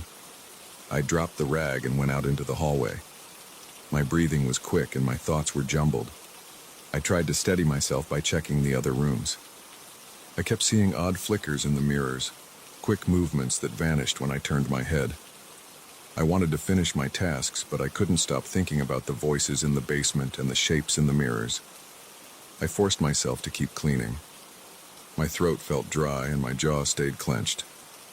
Each time I saw a flicker, I almost jumped. I tried to tell myself it was the lighting or my eyes playing tricks on me, but I couldn't shake the feeling of being watched. Over the next few days, I noticed an odd pattern. Every time I heard the voices, I also smelled that mix of mold and dried flowers. It was a faint, stale scent, but it always showed up right before the voices started. Then, I'd see a quick movement in the corner of my eye or a reflection in one of the mirrors. The silhouettes in the mirrors never matched my own reflection or anything else in the room. They moved like people on stage, gesturing or turning. I'd see a hand raised or a head tilt, like someone was rehearsing lines or reacting to someone else's dialogue. It made me feel tense all the time. My stomach felt tight, and I couldn't relax even when I was just sweeping or changing light bulbs. After 2 weeks of this, I decided I couldn't just ignore it. I thought about telling the building manager, but we hardly ever see him, and I wasn't sure what I'd say. I keep hearing voices in the basement and I see shadows in the mirrors, but there's no one there. That sounds ridiculous. Instead, I tried to gather more evidence. I went out and bought a small digital voice recorder, something more sensitive than my phone's mic. I hid it in different spots near the basement steps, in the dressing rooms, even on the stage. The recording still came out distorted. Sometimes I could hear faint murmurs or a quick hiss, but it was never clear. During one of these late-night searches, I stood on the stage, staring out at the empty seats. My flashlight beam passed over row after row of worn chairs. The balcony was pitch dark. The curtains on either side of the stage were half open, and they moved slightly as if a breeze passed through. But there was no breeze. My arms got goosebumps, and I felt a prickly sensation on the back of my neck. Then I heard a voice right behind me. It was soft, but it had an urgent tone. I whipped around with my flashlight, shining it everywhere. Nothing. My heart was racing so fast that I felt a little lightheaded. I forced myself to breathe slowly, but every time I inhaled, I smelled that stale flower scent. I climbed down from the stage and hurried backstage, not bothering to finish my cleaning. That same night, I had trouble sleeping. I kept seeing the shape in the mirror whenever I closed my eyes. I felt like my apartment was too quiet, too different from the theater. I wished I had something normal to focus on, something that could wipe the memory of that whispered voice from my head. The next day, I told myself I had to be more systematic about it. I took a small notebook to the theater, planning to write down every time I heard the voices or saw something odd. I spent most of the afternoon vacuuming the lobby carpet. Around 5 p.m., a small group came in to rehearse a choral arrangement, so there were real voices in the building for a few hours. That made me feel better. But by 8 p.m., they left, and I was alone again. I sat in the main auditorium, on the edge of the stage, writing in my notebook. I noted the time, the date, and how the building felt. At first, it was just quiet. I heard normal creaks from the old structure. I walked backstage around 8:30 and checked the dressing rooms. The mirrors were empty. No weird shapes. The smell was just dust and old paint. I felt a bit relieved, like maybe it was over. Then around 9:15, I was locking the back doors leading to the alley. I heard the voices again, this time coming from the corridor near the basement. They sounded strained, like actors in the middle of a tense scene. My ears picked up more than one person, 2 or 3, maybe more. My heart pounded, and my hand shook a bit on the door handle. I wrote down the time in my notebook. Then I went to the basement door. I stood there, gripping my flashlight, trying to decide if I should go down again. My throat felt tight. The hair on my arms stood up. I opened the door and flipped the switch. The light flickered. The voices grew quieter, but still audible. They were definitely down there. I forced myself to walk down the stairs. Each step creaked. My breaths were shallow, and I could feel sweat beading on my forehead. The smell hit me halfway down, mold and that stale flower scent. I swallowed hard. The hallway was still and dimly lit by the single fluorescent tube. I moved slowly, checking the storage rooms. Nothing. I followed the corridor to the far end, where an old locked door leads to a crawl space. The voices seemed closer there, like they were right behind the door. I leaned in and pressed my ear to the wood. The voices were clear enough to make me think real people were on the other side. I grabbed my keyring, though I knew I didn't have a key for that door. It's always been off limits. The building manager told me not to worry about it. I jiggled the handle. Locked. I considered knocking, but my hand trembled at the thought. My heart pounded. The voices were so close, but I still couldn't make out exact words. They sounded agitated. My palms felt clammy, and I realized I was gripping my flashlight so tightly that my knuckles were sore. I stepped back, trying to catch my breath. Then the hallway went silent. No fading out. No gradual quieting. Just silent, like someone flipped a switch. The stale flower smell was overwhelming, so I moved away, trying not to breathe it in too deeply. My pulse was racing, my mouth tasted like metal. I felt dizzy. I hurried back up the stairs, my footsteps echoing in the empty corridor. I made it to the lobby and tried to calm down. My heart was hammering and my legs felt weak. I dropped into a chair, resting my head in my hands. After a minute, I stood up and decided to check the dressing rooms again. I wanted to see if those reflections had changed. Each dressing room was silent. The overhead lights flickered when I turned them on. I stared into the mirrors, searching for any movement. In the third dressing room, I saw a faint outline in the mirror's reflection, like someone standing behind me. I spun around, swinging my flashlight, but the space was empty. I heard a soft rustle like fabric moving, and I froze.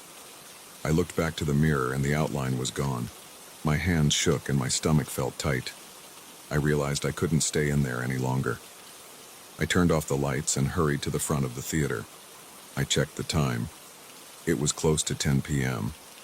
Usually I stay until midnight, but I felt like I couldn't handle it. I did a quick walkthrough to make sure all the exterior doors were locked. My stomach churned. My neck felt stiff, and every little sound made me flinch. I felt an urge to run. I left early, locking up behind me. Over the next few nights, the same thing happened. The voices showed up, and I'd catch glimpses of shapes in the mirrors. The smell of mold and old flowers hovered around me whenever the voices started. My hands would get clammy and my heart would race. Each time my recordings failed. I only got static or faint whispers. I tried telling myself it was some old vent system carrying voices from outside or some leftover radio frequency. But the consistent timing and the sudden silence whenever I got too close didn't make sense. The shapes in the mirrors also made me question that logic. They moved like real people, performing some drama that I couldn't hear clearly. I started dreading my shifts. My nerves were on edge. My shoulders ached from being tense. I could barely sleep when I got home because I kept replaying those moments in my head. Yet I kept going back. Part of me wanted to understand what was happening. Part of me felt responsible for the theater, like I couldn't abandon it. Every time I turned the key in the front door, I felt a knot in my stomach. Tonight I'm sitting here in the office, taking a break before I do my final rounds. The building is quiet. I hear the hum of the old HVAC system. I feel a bit nauseous, and there's a dull ache in my temples. I can still smell a faint trace of that stale flower scent. My phone battery is full, and my recorder is ready. I'm going to try one more time to capture the voices. I'm afraid of going down those steps, but I have to know if the locked door at the end of the hallway will stay closed. I have to know if I can figure out who or what is behind those voices. My stomach clenches, and my hands feel slick with sweat. I'm nervous, but I'm also determined. I'm not expecting answers exactly. I just want something on tape, something that proves I'm not imagining this. After I finish this last round tonight, I'll lock up and take a few days off. I need to clear my head. Maybe I'll talk to someone else about it, or maybe I'll decide it's better to quit. I don't like feeling this tightness in my chest every time the lights flicker. But first, I have to see if I can catch them on audio. I'm not sure what I'll do if I succeed. If the recording finally works, then I'll have proof of something. But even that thought scares me. I guess I'll find out. For now, I just want to get through this shift. I'm heading down there in a few minutes. I can feel my pulse pounding. The air in here is heavy, my mouth is dry. I'm just going to swallow my nerves, grab the flashlight, and walk toward the basement door. If I hear the voices again, I'll press record. That's all I can do. One step at a time.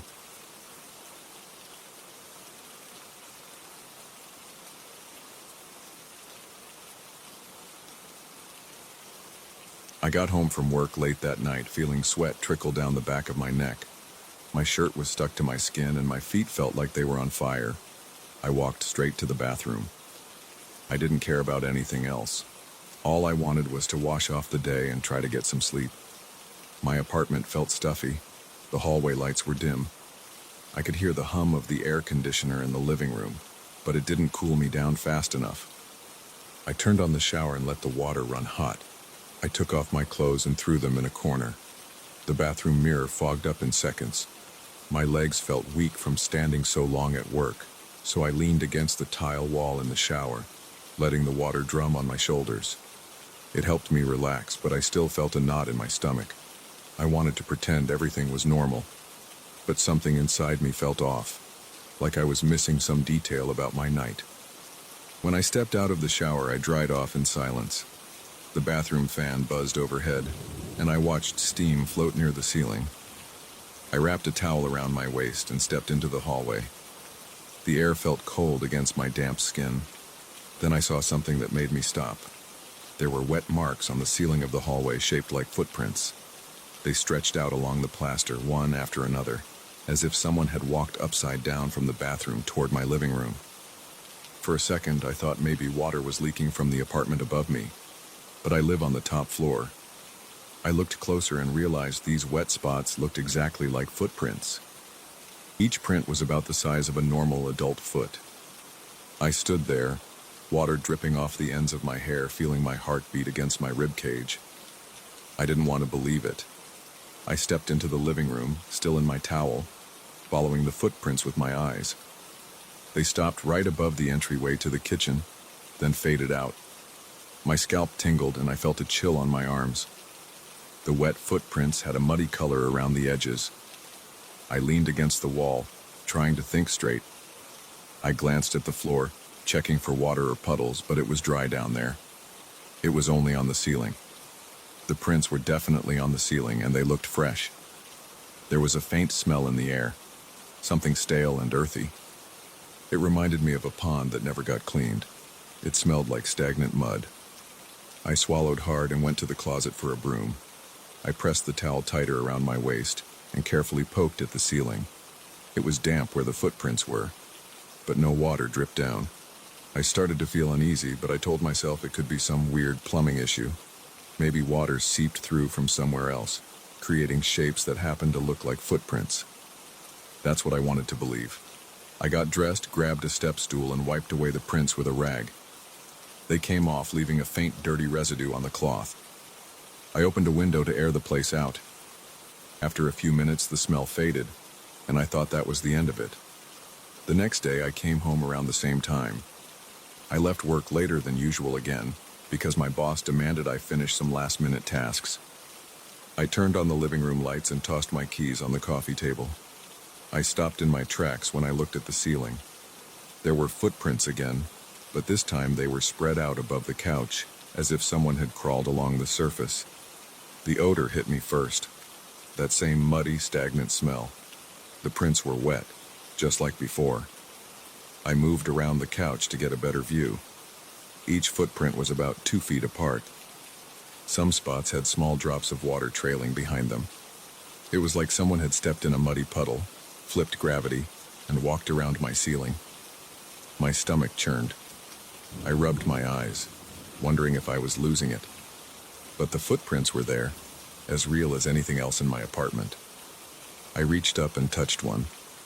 My fingertips came back wet and grimy. I wiped them on my jeans, then looked around, half expecting to see someone standing there. But my apartment was empty. I turned off the TV, which had been on standby mode, and walked around checking each room. No one was there. I thought about calling the building manager. I knew what he would say. There must be a leak somewhere. Or, are you sure it's not some weird condensation problem? I didn't feel like explaining footprints on the ceiling.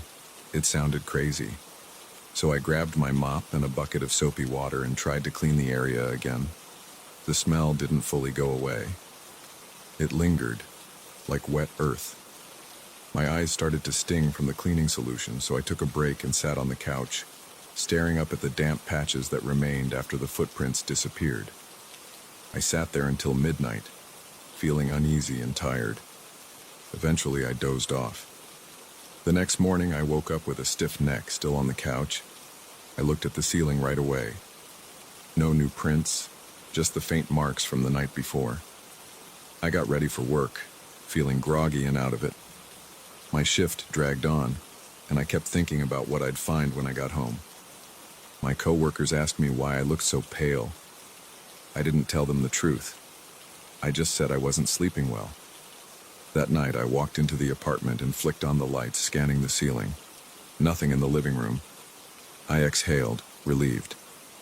Then I heard a drip from the hallway. I walked over and looked up. This time, the footprints were right outside my bedroom door, as if something had paced back and forth on the ceiling. The odor was strong, like rotten pond water. My throat clenched. I found myself sweating, even though the air conditioning was on. I closed my bedroom door and tried to ignore the footprints as I stepped into the bathroom. I wanted another shower, but I felt scared to stand in there alone. I kept looking up, wondering if I'd see feet dangling down. I rushed through my shower, drying off and throwing on a t-shirt and sweatpants. My hands were shaking when I opened the bathroom door again. The hallway light flickered overhead. I still smelled that stale mud. The footprints were there, mocking me. I stood on my toes and reached up, pressing my palm against the center of one footprint. It felt wet and cold, like pressing my hand into a soaked sponge. I felt my stomach twist, and I yanked my hand back. I tried to wipe my palm on my pants, but the smell stuck to my skin. I went back to the sink and scrubbed with soap, but I could still catch a hint of that earthy odor. That night, I left every light in the apartment on.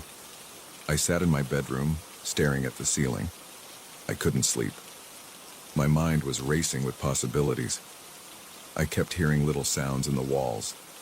It might have been the pipes or the old building settling, but it made me jump each time. I pictured a figure crawling across the ceiling, waiting for me to close my eyes. Around 2 in the morning, I finally dozed off, only to wake up an hour later, heart pounding. I thought I heard something scuttling above me, like bare feet scraping on paint. I didn't get up to check. I just lay there, sweating, trying to pretend I was imagining things. In the morning, I walked out of my bedroom and checked the hallway. The footprints were gone. The ceiling looked normal again, except for a few faint stains that I recognized from earlier. It was a relief, but I felt exhausted and paranoid. At work, I messed up simple tasks because I couldn't focus. My manager scolded me, but I just nodded and apologized. I wasn't going to explain my nightly battles with muddy footprints on the ceiling. I stopped by a hardware store on the way home and bought a stronger cleaning solution. I also picked up a cheap handheld camera. I thought I'd try recording overnight just to see if I could capture anything. When I got back, I searched the ceiling right away. No fresh prints. The apartment smelled normal. I fixed a quick dinner, trying to calm my nerves with some food. Then I set up the camera in the hallway, pointing it toward my bedroom door, where the prints had appeared before. I pressed record and tried to settle into bed. Every hour or so, I got up to check if the camera was still running. It was. Nothing had changed. After a while, I managed to get some sleep. When I woke up, I rushed to check the camera. I felt a weird excitement, like maybe I'd catch a real explanation. I played back the footage, fast-forwarding through the night. It was mostly just still frames of my dark hallway. The light in the bathroom was on, casting a faint glow. Then, around 3 in the morning, I saw a flicker in the top corner of the screen. It looked like a quick movement, almost a shadow along the ceiling. The camera shook a bit, maybe from me walking around or from the building's vibrations. And then the image was still again. I replayed it several times, but it was too dark to make out any shape, just a blur in the corner of the frame. I checked the ceiling in the hallway. Sure enough, there were new footprints. They were faint, but they were there, running lengthwise along the corridor. I stood under them, feeling my pulse speed up. The smell of stale mud hit me again, weaker than before, but still noticeable. I tried to clean them with the stronger solution. The stains faded, but the wetness lingered. My mind raced as I wiped over each footprint, my arms shaking from the effort.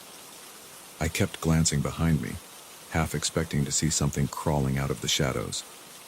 Over the next few days, the footprints kept appearing in different areas. Sometimes they were by the living room window, sometimes near the kitchen. They never appeared on the floor, only on the ceiling. The smell got worse with each new set of prints. Each morning I had to clean them before going to work. Some days I found myself gagging from that muddy odor. I tried to open the windows, but the smell clung to the walls and the furniture. I started sleeping with the lights on in every room. I even left the TV turned on for background noise, hoping it would drown out any strange sounds. I noticed my sleep pattern was all over the place. I felt like I was losing my grip on normal life. Each night, I waited, listening for movements above me. Sometimes I heard a soft tapping on the ceiling like fingernails or toes. Other times I heard nothing at all, which almost felt worse because the silence made my imagination run wild. One night I sat upright in bed, convinced I heard water dripping onto the carpet. I jumped up and turned on every light, searching for wet spots on the floor. I found none. But when I aimed my flashlight at the ceiling, I saw fresh footprints right above where I'd been lying. They were spaced so they lined up with the length of my bed. My skin crawled and my breath caught in my throat. I quickly grabbed a chair and tried to wipe them away. Water dripped onto my arm when I touched the first print. It felt cold and thick, like it had bits of grit in it. I clenched my jaw and kept wiping, determined not to let these things linger above me. When I finished, I spent the rest of the night sitting on the edge of my bed, staring at the ceiling, waiting for more.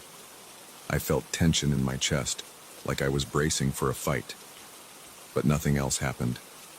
Eventually, I laid down, my mind too tired to stay awake. I woke up the next day with a stiff back and a dull headache. I considered breaking my lease. I thought about sleeping in a hotel for a few nights just to clear my head, but I couldn't afford that long term, and moving would be a hassle.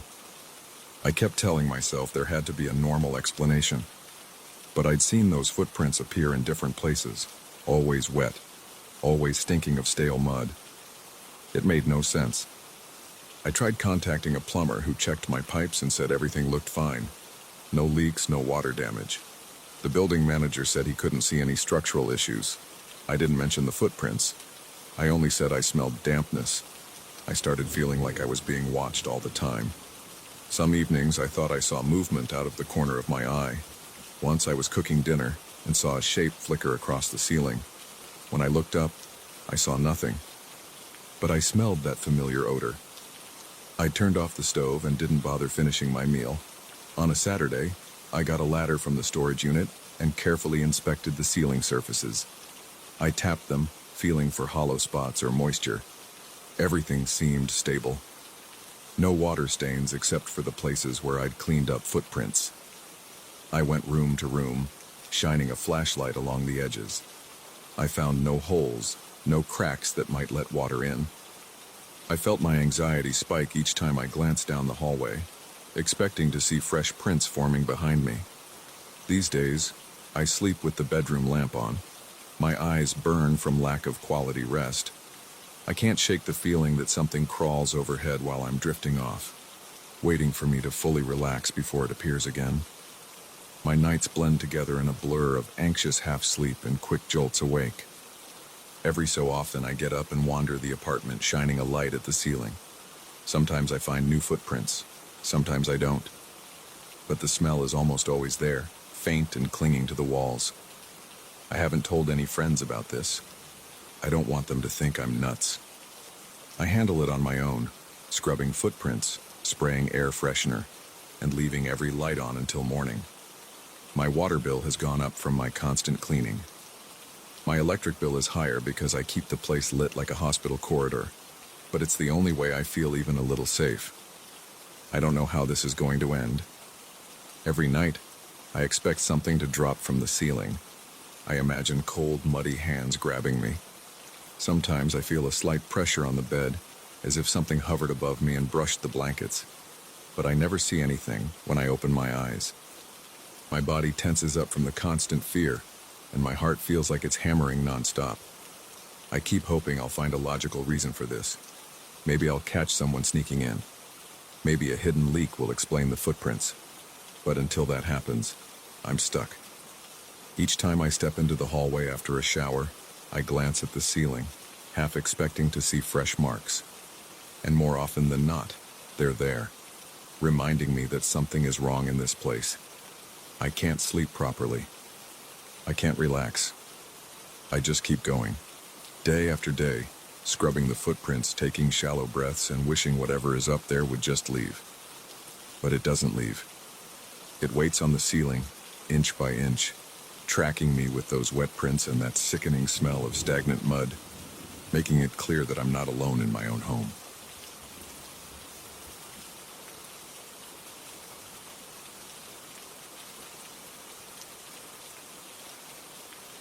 I still remember the day I saw that antique clock in a dusty corner of the store.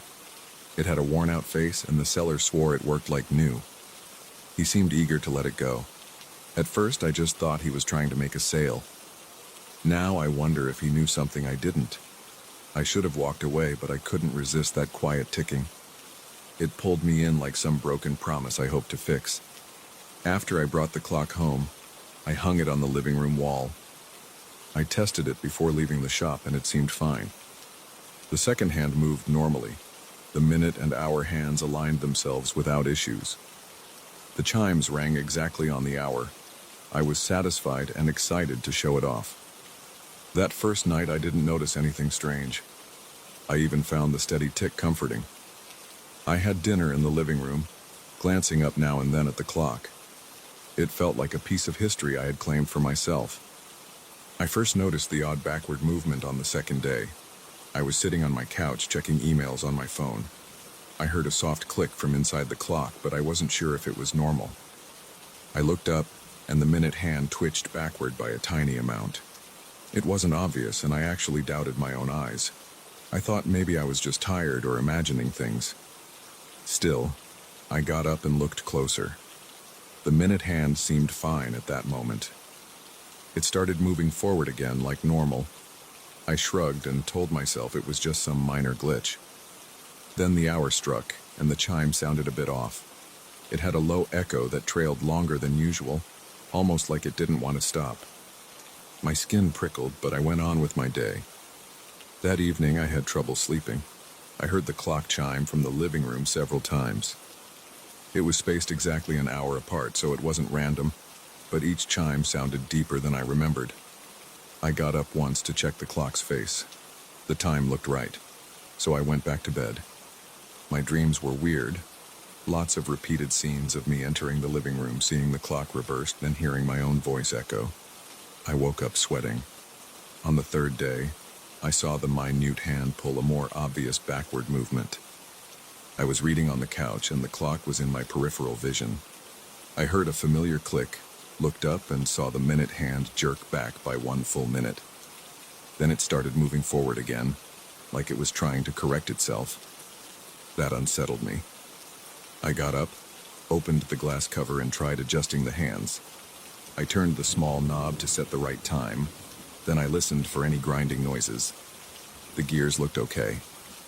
But right as I was about to close the cover, I felt a strange pulse in my fingertips. It lasted maybe half a second, like a mild electric shock, but there was no current in that area. It made my heart race. I let the cover snap shut, walked away, and tried to distract myself by washing the dishes. I glanced at the clock every few minutes. Everything seemed normal. When the clock struck noon, it let out a series of chimes that felt heavier than before. There was a low rumble behind each ring. The final ring echoed through the room.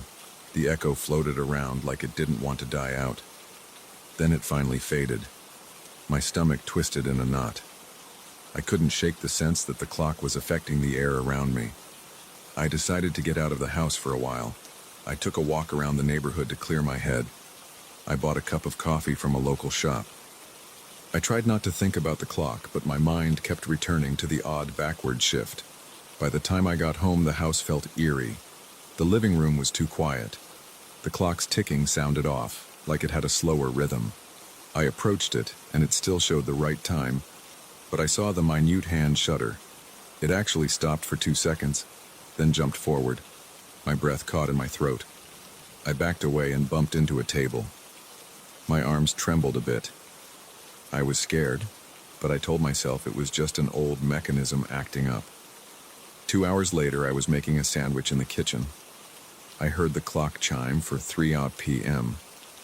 The chimes felt normal for the first 2 rings, then the third ring had that long echo again. It reminded me of the low hum you hear near large machinery, but there was no such machine in my house. The hairs on my arms stood up. I walked to the living room, stood in front of the clock, and waited. I wanted to see if anything else happened. Nothing did. The minute hand kept moving forward. The hour hand was on the 3. I headed back to the kitchen, and halfway there, I heard a small click behind me. I turned around and saw the minute hand jump backward again. It was subtle but unmistakable. Later that night, I started experiencing déjà vu. I was on the couch, streaming a random show. My phone buzzed, and I got up to answer a call. The caller was a friend asking about weekend plans.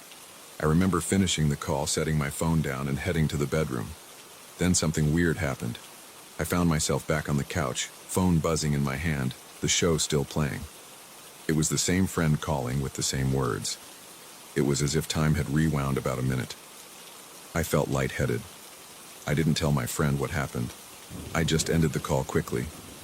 I stared at the clock. It showed the same time as before the phone buzzed. My heart pounded. I felt sweat gathering on my forehead. I turned off the TV, went to bed, and tried not to think about it. The next morning, I woke up with a headache. I checked the clock in the living room right away. It looked okay. I went to brush my teeth, and when I came back, I noticed the minute hand was off by about 5 minutes. It was behind the correct time. That meant it had moved backward during the few minutes I was out of the room. I touched the clock's frame. It felt colder than the rest of the room. My palms got clammy. I tried moving the hands forward again, but the clock resisted. The knob turned stiffly like the gears were binding. I forced it a bit and it clicked back into place. Then it ticked normally for a while. Around midday, I heard the clock chime for 12 hours. It sounded faster this time. The first ring was normal, but the next few came in quick succession like someone had shaken the clock. Each ring had that deep echo. By the 10th ring, I felt a vibration on the floor. By the 12th ring, my ears felt like they had popped, the way they do on an airplane. Then everything went silent. I stood there holding my breath. The silence was so intense that it made me dizzy. After a few seconds, the normal sounds of the house returned, like the refrigerator hum and distant traffic noise. I felt relief wash over me, but my hands shook. I needed air. I threw on my jacket and left the house. I wandered the streets for almost an hour. I didn't really have a destination. I just didn't want to be near that clock. My mind replayed the backward movements, the quick chimes, the weird déjà vu. I kept telling myself I should just get rid of it. But for some reason, I felt an urge to keep it. Maybe I hoped I could fix it or find a logical explanation. I'm not sure. After a while, I returned home, feeling drained. That evening, I realized the déjà vu episodes were getting worse. I was watching a movie when a scene repeated itself. The screen didn't glitch, it was my mind that glitched. I felt like I had gone back a minute in time. I watched the same dialogue happen twice. I paused the movie, replayed the section, and confirmed I wasn't hallucinating the lines. The clock chimed in the background. My skin broke out in goosebumps and I cursed under my breath. I paced around the living room, not sure what to do next. When midnight approached, I got ready for bed. I stood by the clock waiting for the chimes. At exactly 12, it rang in a burst of chaotic sounds. The gears inside must have spun faster. The chimes came one after the other without the usual gaps. I lost count of how many times it rang. It might have been 12, or 15, or 20. I couldn't focus. My ears rang.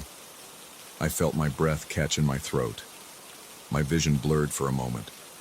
When the noise stopped, I felt unsteady on my feet.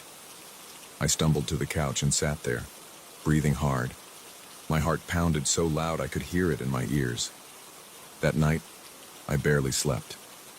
I kept waking to faint sounds in the house. I heard the clock at odd hours. Sometimes it chimed at 1:30, which it never used to do.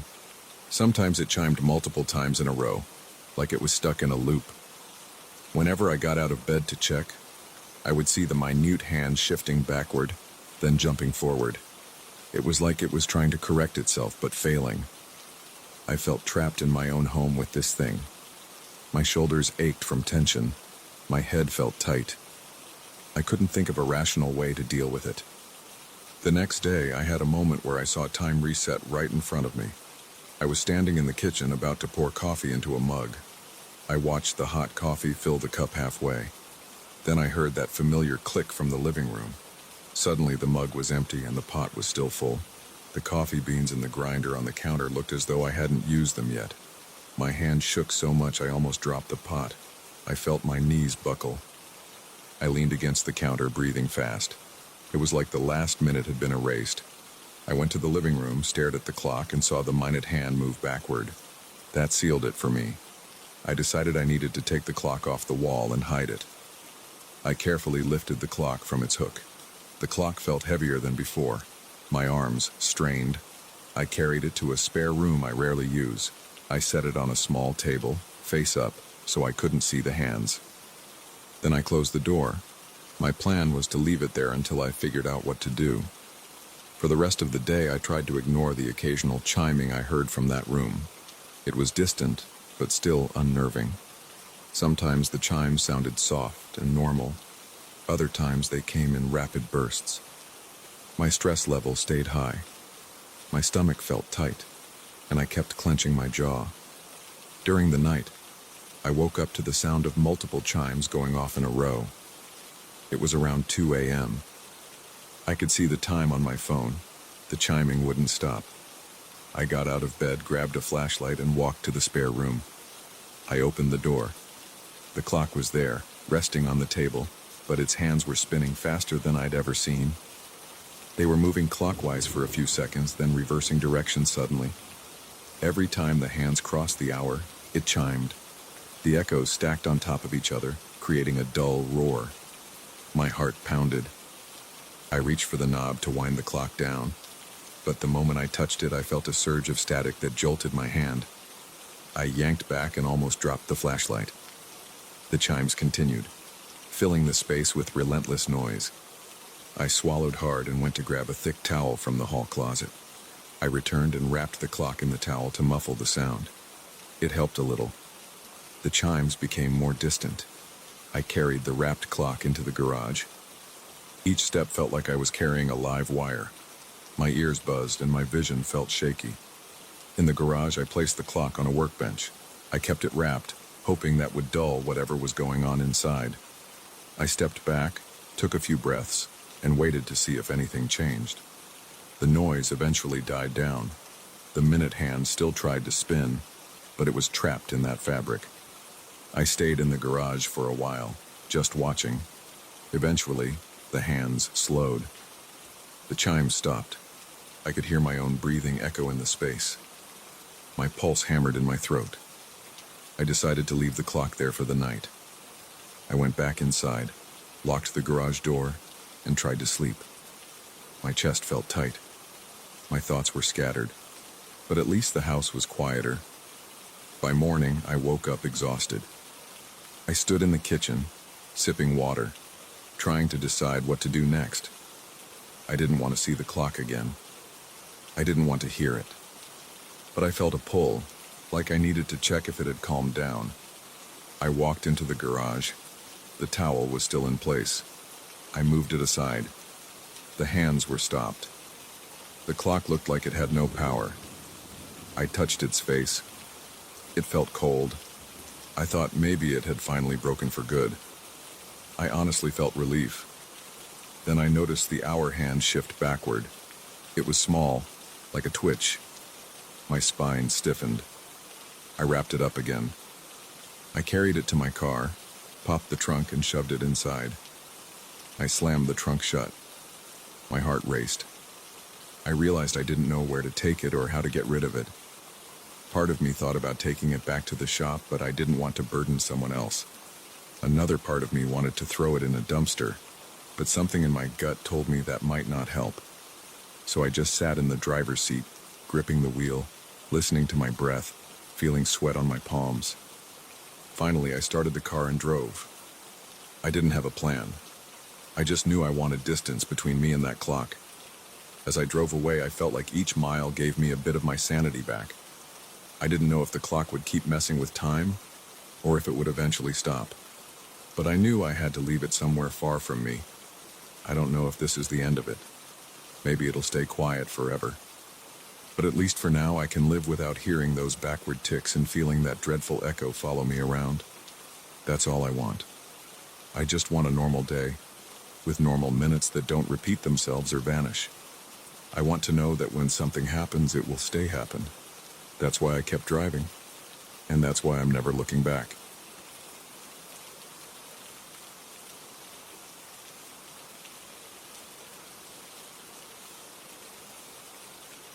I didn't plan to spend my Saturday afternoon covered in dirt, but that's how it started. I wanted a simple garden in my backyard. I had this old shed in the corner that looked like it was ready to collapse. I decided to tear it down and clear some space for raised beds. I thought it would be a smooth job. I had no idea what I was getting into. I began around lunchtime. The sun was high, and the air was dry. I rolled up my sleeves and started by emptying the shed. It had some rotted boards, old gardening tools, and a broken wheelbarrow. Most of it was junk. The shed smelled like mildew and dust. I piled everything to the side in a neat heap. After that, I grabbed a crowbar and pried at the shed's shaky walls. They gave way with a few strong pulls. The roof caved in, and I shifted back fast to avoid any falling debris. The entire thing came down in less than an hour. I felt good about the progress. My back was a bit sore from the force I used, but I shrugged it off. I just wanted to get the job done. Once the shed was on the ground in pieces, I started loading the debris into my pickup. I made a few trips to the local dump. By the time I was done, it was late afternoon. The sun was drifting closer to the horizon. I wiped sweat from my forehead and sipped some water. Then I noticed something odd. The ground under the shed looked disturbed.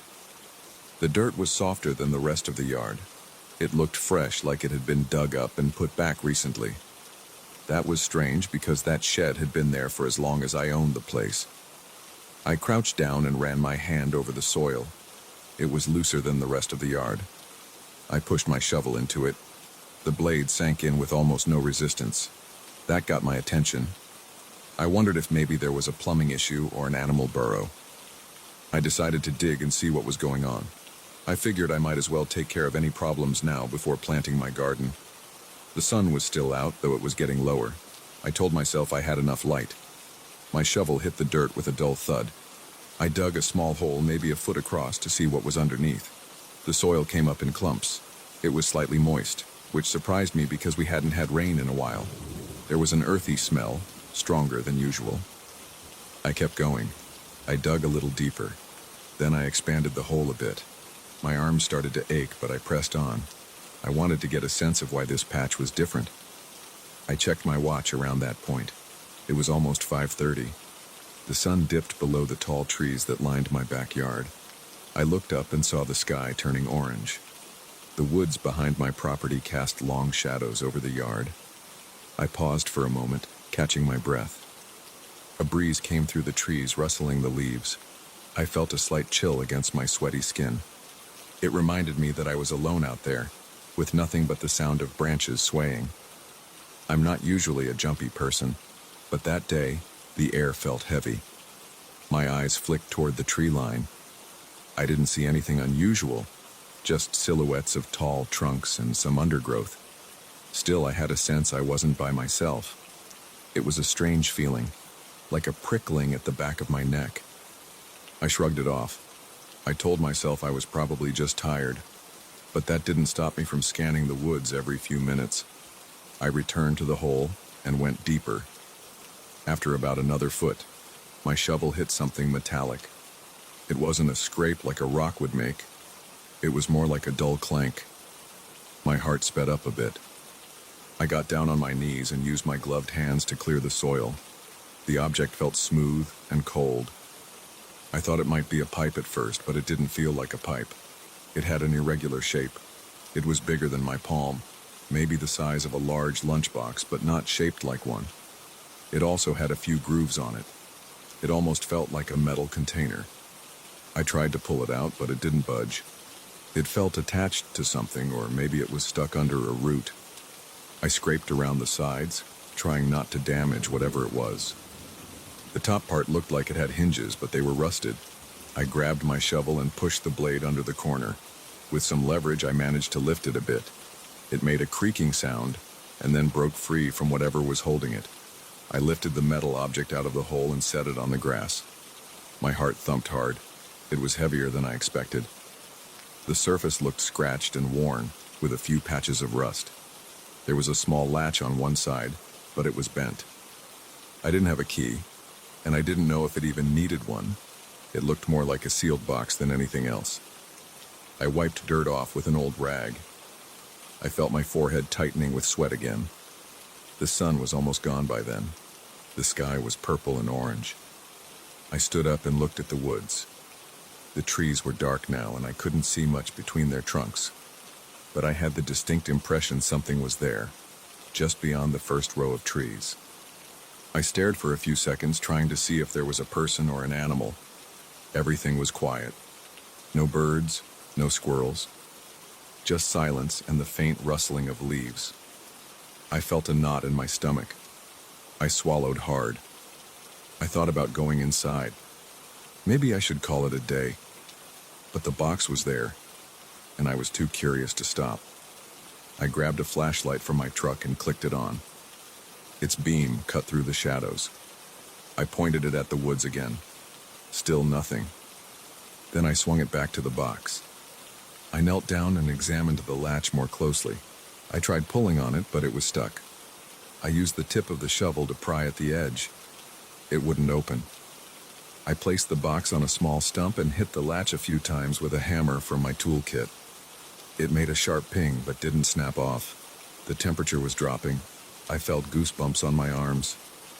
I heard a twig snap in the direction of the forest. I jerked around, shining my flashlight over there. The beam lit up some bushes, a few ferns, and the base of a tree. My pulse pounded in my ears. I felt sweat forming on my neck despite the cool air.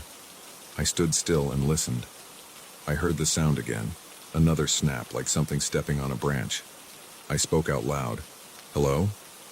It felt odd to talk, but the silence was getting to me. No answer. I stood there, breathing heavily, trying to figure out if I was imagining things. A few seconds passed and I heard nothing else. My eyes kept searching the dark spaces between trees. Eventually, I convinced myself it was probably a deer or some other animal. I turned my attention back to the box and grabbed it. I decided to take it into my garage where I had better light and tools. As I headed across the yard, I kept looking over my shoulder. I felt like I had eyes on my back. I shut the garage door behind me, relieved to be out of the open. Inside the garage, I set the box on my workbench. I turned on the overhead light and aimed my flashlight at the latch again. Then I tried a screwdriver to wedge it open. It moved slightly, but stayed shut. I got a small chisel and tapped around the edges. Rust flaked off. The smell of old metal and damp earth filled my nose. My hands were shaking. I was excited but also uneasy. I felt drawn to the box, but my gut told me to be careful. There was a tension in my chest. Every time I tapped the chisel, I expected something to pop out or maybe the box to open. But it stayed shut. After several minutes, I decided not to force it. Maybe I could soak the latch in some rust remover or something. I placed the box on a shelf and locked the garage. I'd handle it later. I walked to my back door. It was fully dark now. The only light outside came from the moon and a small motion sensor lamp near the door. My yard seemed still, but I couldn't shake that strange feeling. I walked inside, took off my boots, and double-checked the lock on the door. My mind wouldn't settle. I kept thinking about that patch of soil, the metallic object, and the sounds in the woods. I went to wash up in the bathroom. The water felt good on my hands and arms. It washed away the dirt and grime, but it didn't calm me much. In my bedroom, I changed into clean clothes and tried to relax. My heart was still beating a bit fast. I heard the wind outside brushing against the windows. It made me tense. Usually, that sound doesn't bother me. That night, it seemed louder. I pulled the curtains closed, trying not to think about the yard or the forest. After a quick bite in the kitchen, I sat in the living room. I turned on the TV to distract myself. I flipped through channels, not even paying attention to what was on. My mind kept going back to the shed's location, the fresh dirt in the box. I felt like I needed to check outside again. Part of me wanted to pretend this never happened. But I kept glancing at the back window, half expecting to see someone or something staring at me. I got up and went to the back door. I turned off the inside lights so I could see better outside. I looked through the glass, scanning the yard. The moonlight showed the spot where I had dug the hole. It was just an open patch of dirt now. The pile of soil was still sitting there in a mound.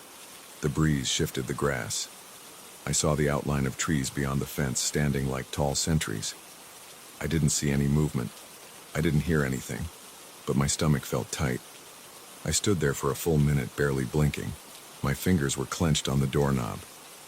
I thought about going out there with a flashlight, but I decided that wasn't a good idea. The day had been long and my nerves were on edge. I chose to lock up and call it a night. I shut off the television, made sure all the doors were secure, and headed to bed. I tossed and turned. My mind kept replaying the moment my shovel hit that metal object. I kept imagining I heard footsteps around the house. At one point, I sat up, breathing heavily, convinced that someone was in the yard. I listened, holding my breath, and heard nothing. Eventually, I dozed off for a few hours, but it wasn't restful sleep. In the morning, I woke early. I felt stiff and tired. I made some coffee and tried to shake off the weird tension from the night before. I told myself it would be fine in the daylight. I could open the garage, take a fresh look at the box, and figure out what to do next. Maybe I could get it open with a better tool or some lubricant for the rust. Before I left the house, I peeked out the back window. The yard looked normal. Birds were hopping around, pecking at the grass. There was a light breeze. The forest looked the same as always, just tall trees and thick underbrush. I felt my shoulders relax a bit. It was just a normal morning. Maybe I had let my imagination run wild. I finished my coffee and headed out. The sun was still low, but it was bright enough. The yard felt calm. My tools were right where I left them. The dirt pile was undisturbed. I glanced at the tree line. Nothing looked strange. I walked across the yard, checking the spot where the shed used to stand. The hole was there, about a couple of feet deep. I saw my shovel leaning against the fence. I decided to fill in the hole later. I went into the garage and switched on the light. The box was on the shelf where I left it. I pulled it down and set it on my workbench. I thought about forcing it open again, but something in me hesitated. I didn't know why I was so uneasy. It was just a sealed metal box that somebody buried. There could be anything inside, old tools maybe. Or it could be empty. But I felt a flutter in my stomach whenever I touched it. I grabbed some rust remover and a stiff brush. I applied the liquid to the latch and let it soak in. While waiting, I tapped my foot on the cement floor. The garage felt cold, even though it was sunny outside. I kept glancing at the small window that faced the woods. The trees were motionless, as if they were watching. My hands felt clammy. After letting the latch soak for a while, I tried again with a screwdriver. The latch gave a small click, but didn't open. I tried a bit more force, pushing hard. It bent a bit. Then I heard a faint metallic snap. The latch popped loose. I froze. I stood there, breathing quickly, waiting for something else to happen. Nothing did. I set the screwdriver down and gripped the lid of the box. I tried lifting it. It didn't open all the way. The hinges were rusted shut. I took the hammer and lightly tapped along the back edge. Eventually, the hinge on the right side cracked, and the top lifted a fraction. A thin, musty odor seeped out, like old metal and damp cloth. My mouth went dry. I was about to pull it open when I heard something outside near the side of the garage. It sounded like a low scrape against the wall. I jumped, knocking the screwdriver off the workbench. It clattered to the floor. My heart pounded. I turned off the overhead light and stood silent, listening. The scrape came again, followed by a dull thud. I backed away from the window, keeping my eyes on that direction. My breathing was rapid. I reached for the hammer, holding it like a weapon. I waited, but everything went quiet. I couldn't see anything through the window except the side yard. I felt the grip of the hammer digging into my palm. My heart thumped so loudly I could hear it in my ears. I took a few steps toward the garage door, but I didn't open it. I didn't want to see what might be out there. After a few minutes, I placed the hammer on the bench, grabbed the box, and decided I'd take it inside the house. I dashed from the garage, locked it, and hurried back in. Once inside, I locked the kitchen door again. I set the box on the counter. I looked through the window, scanning the side yard. Nothing. No movement, no sounds. I was shaking. My hands felt numb.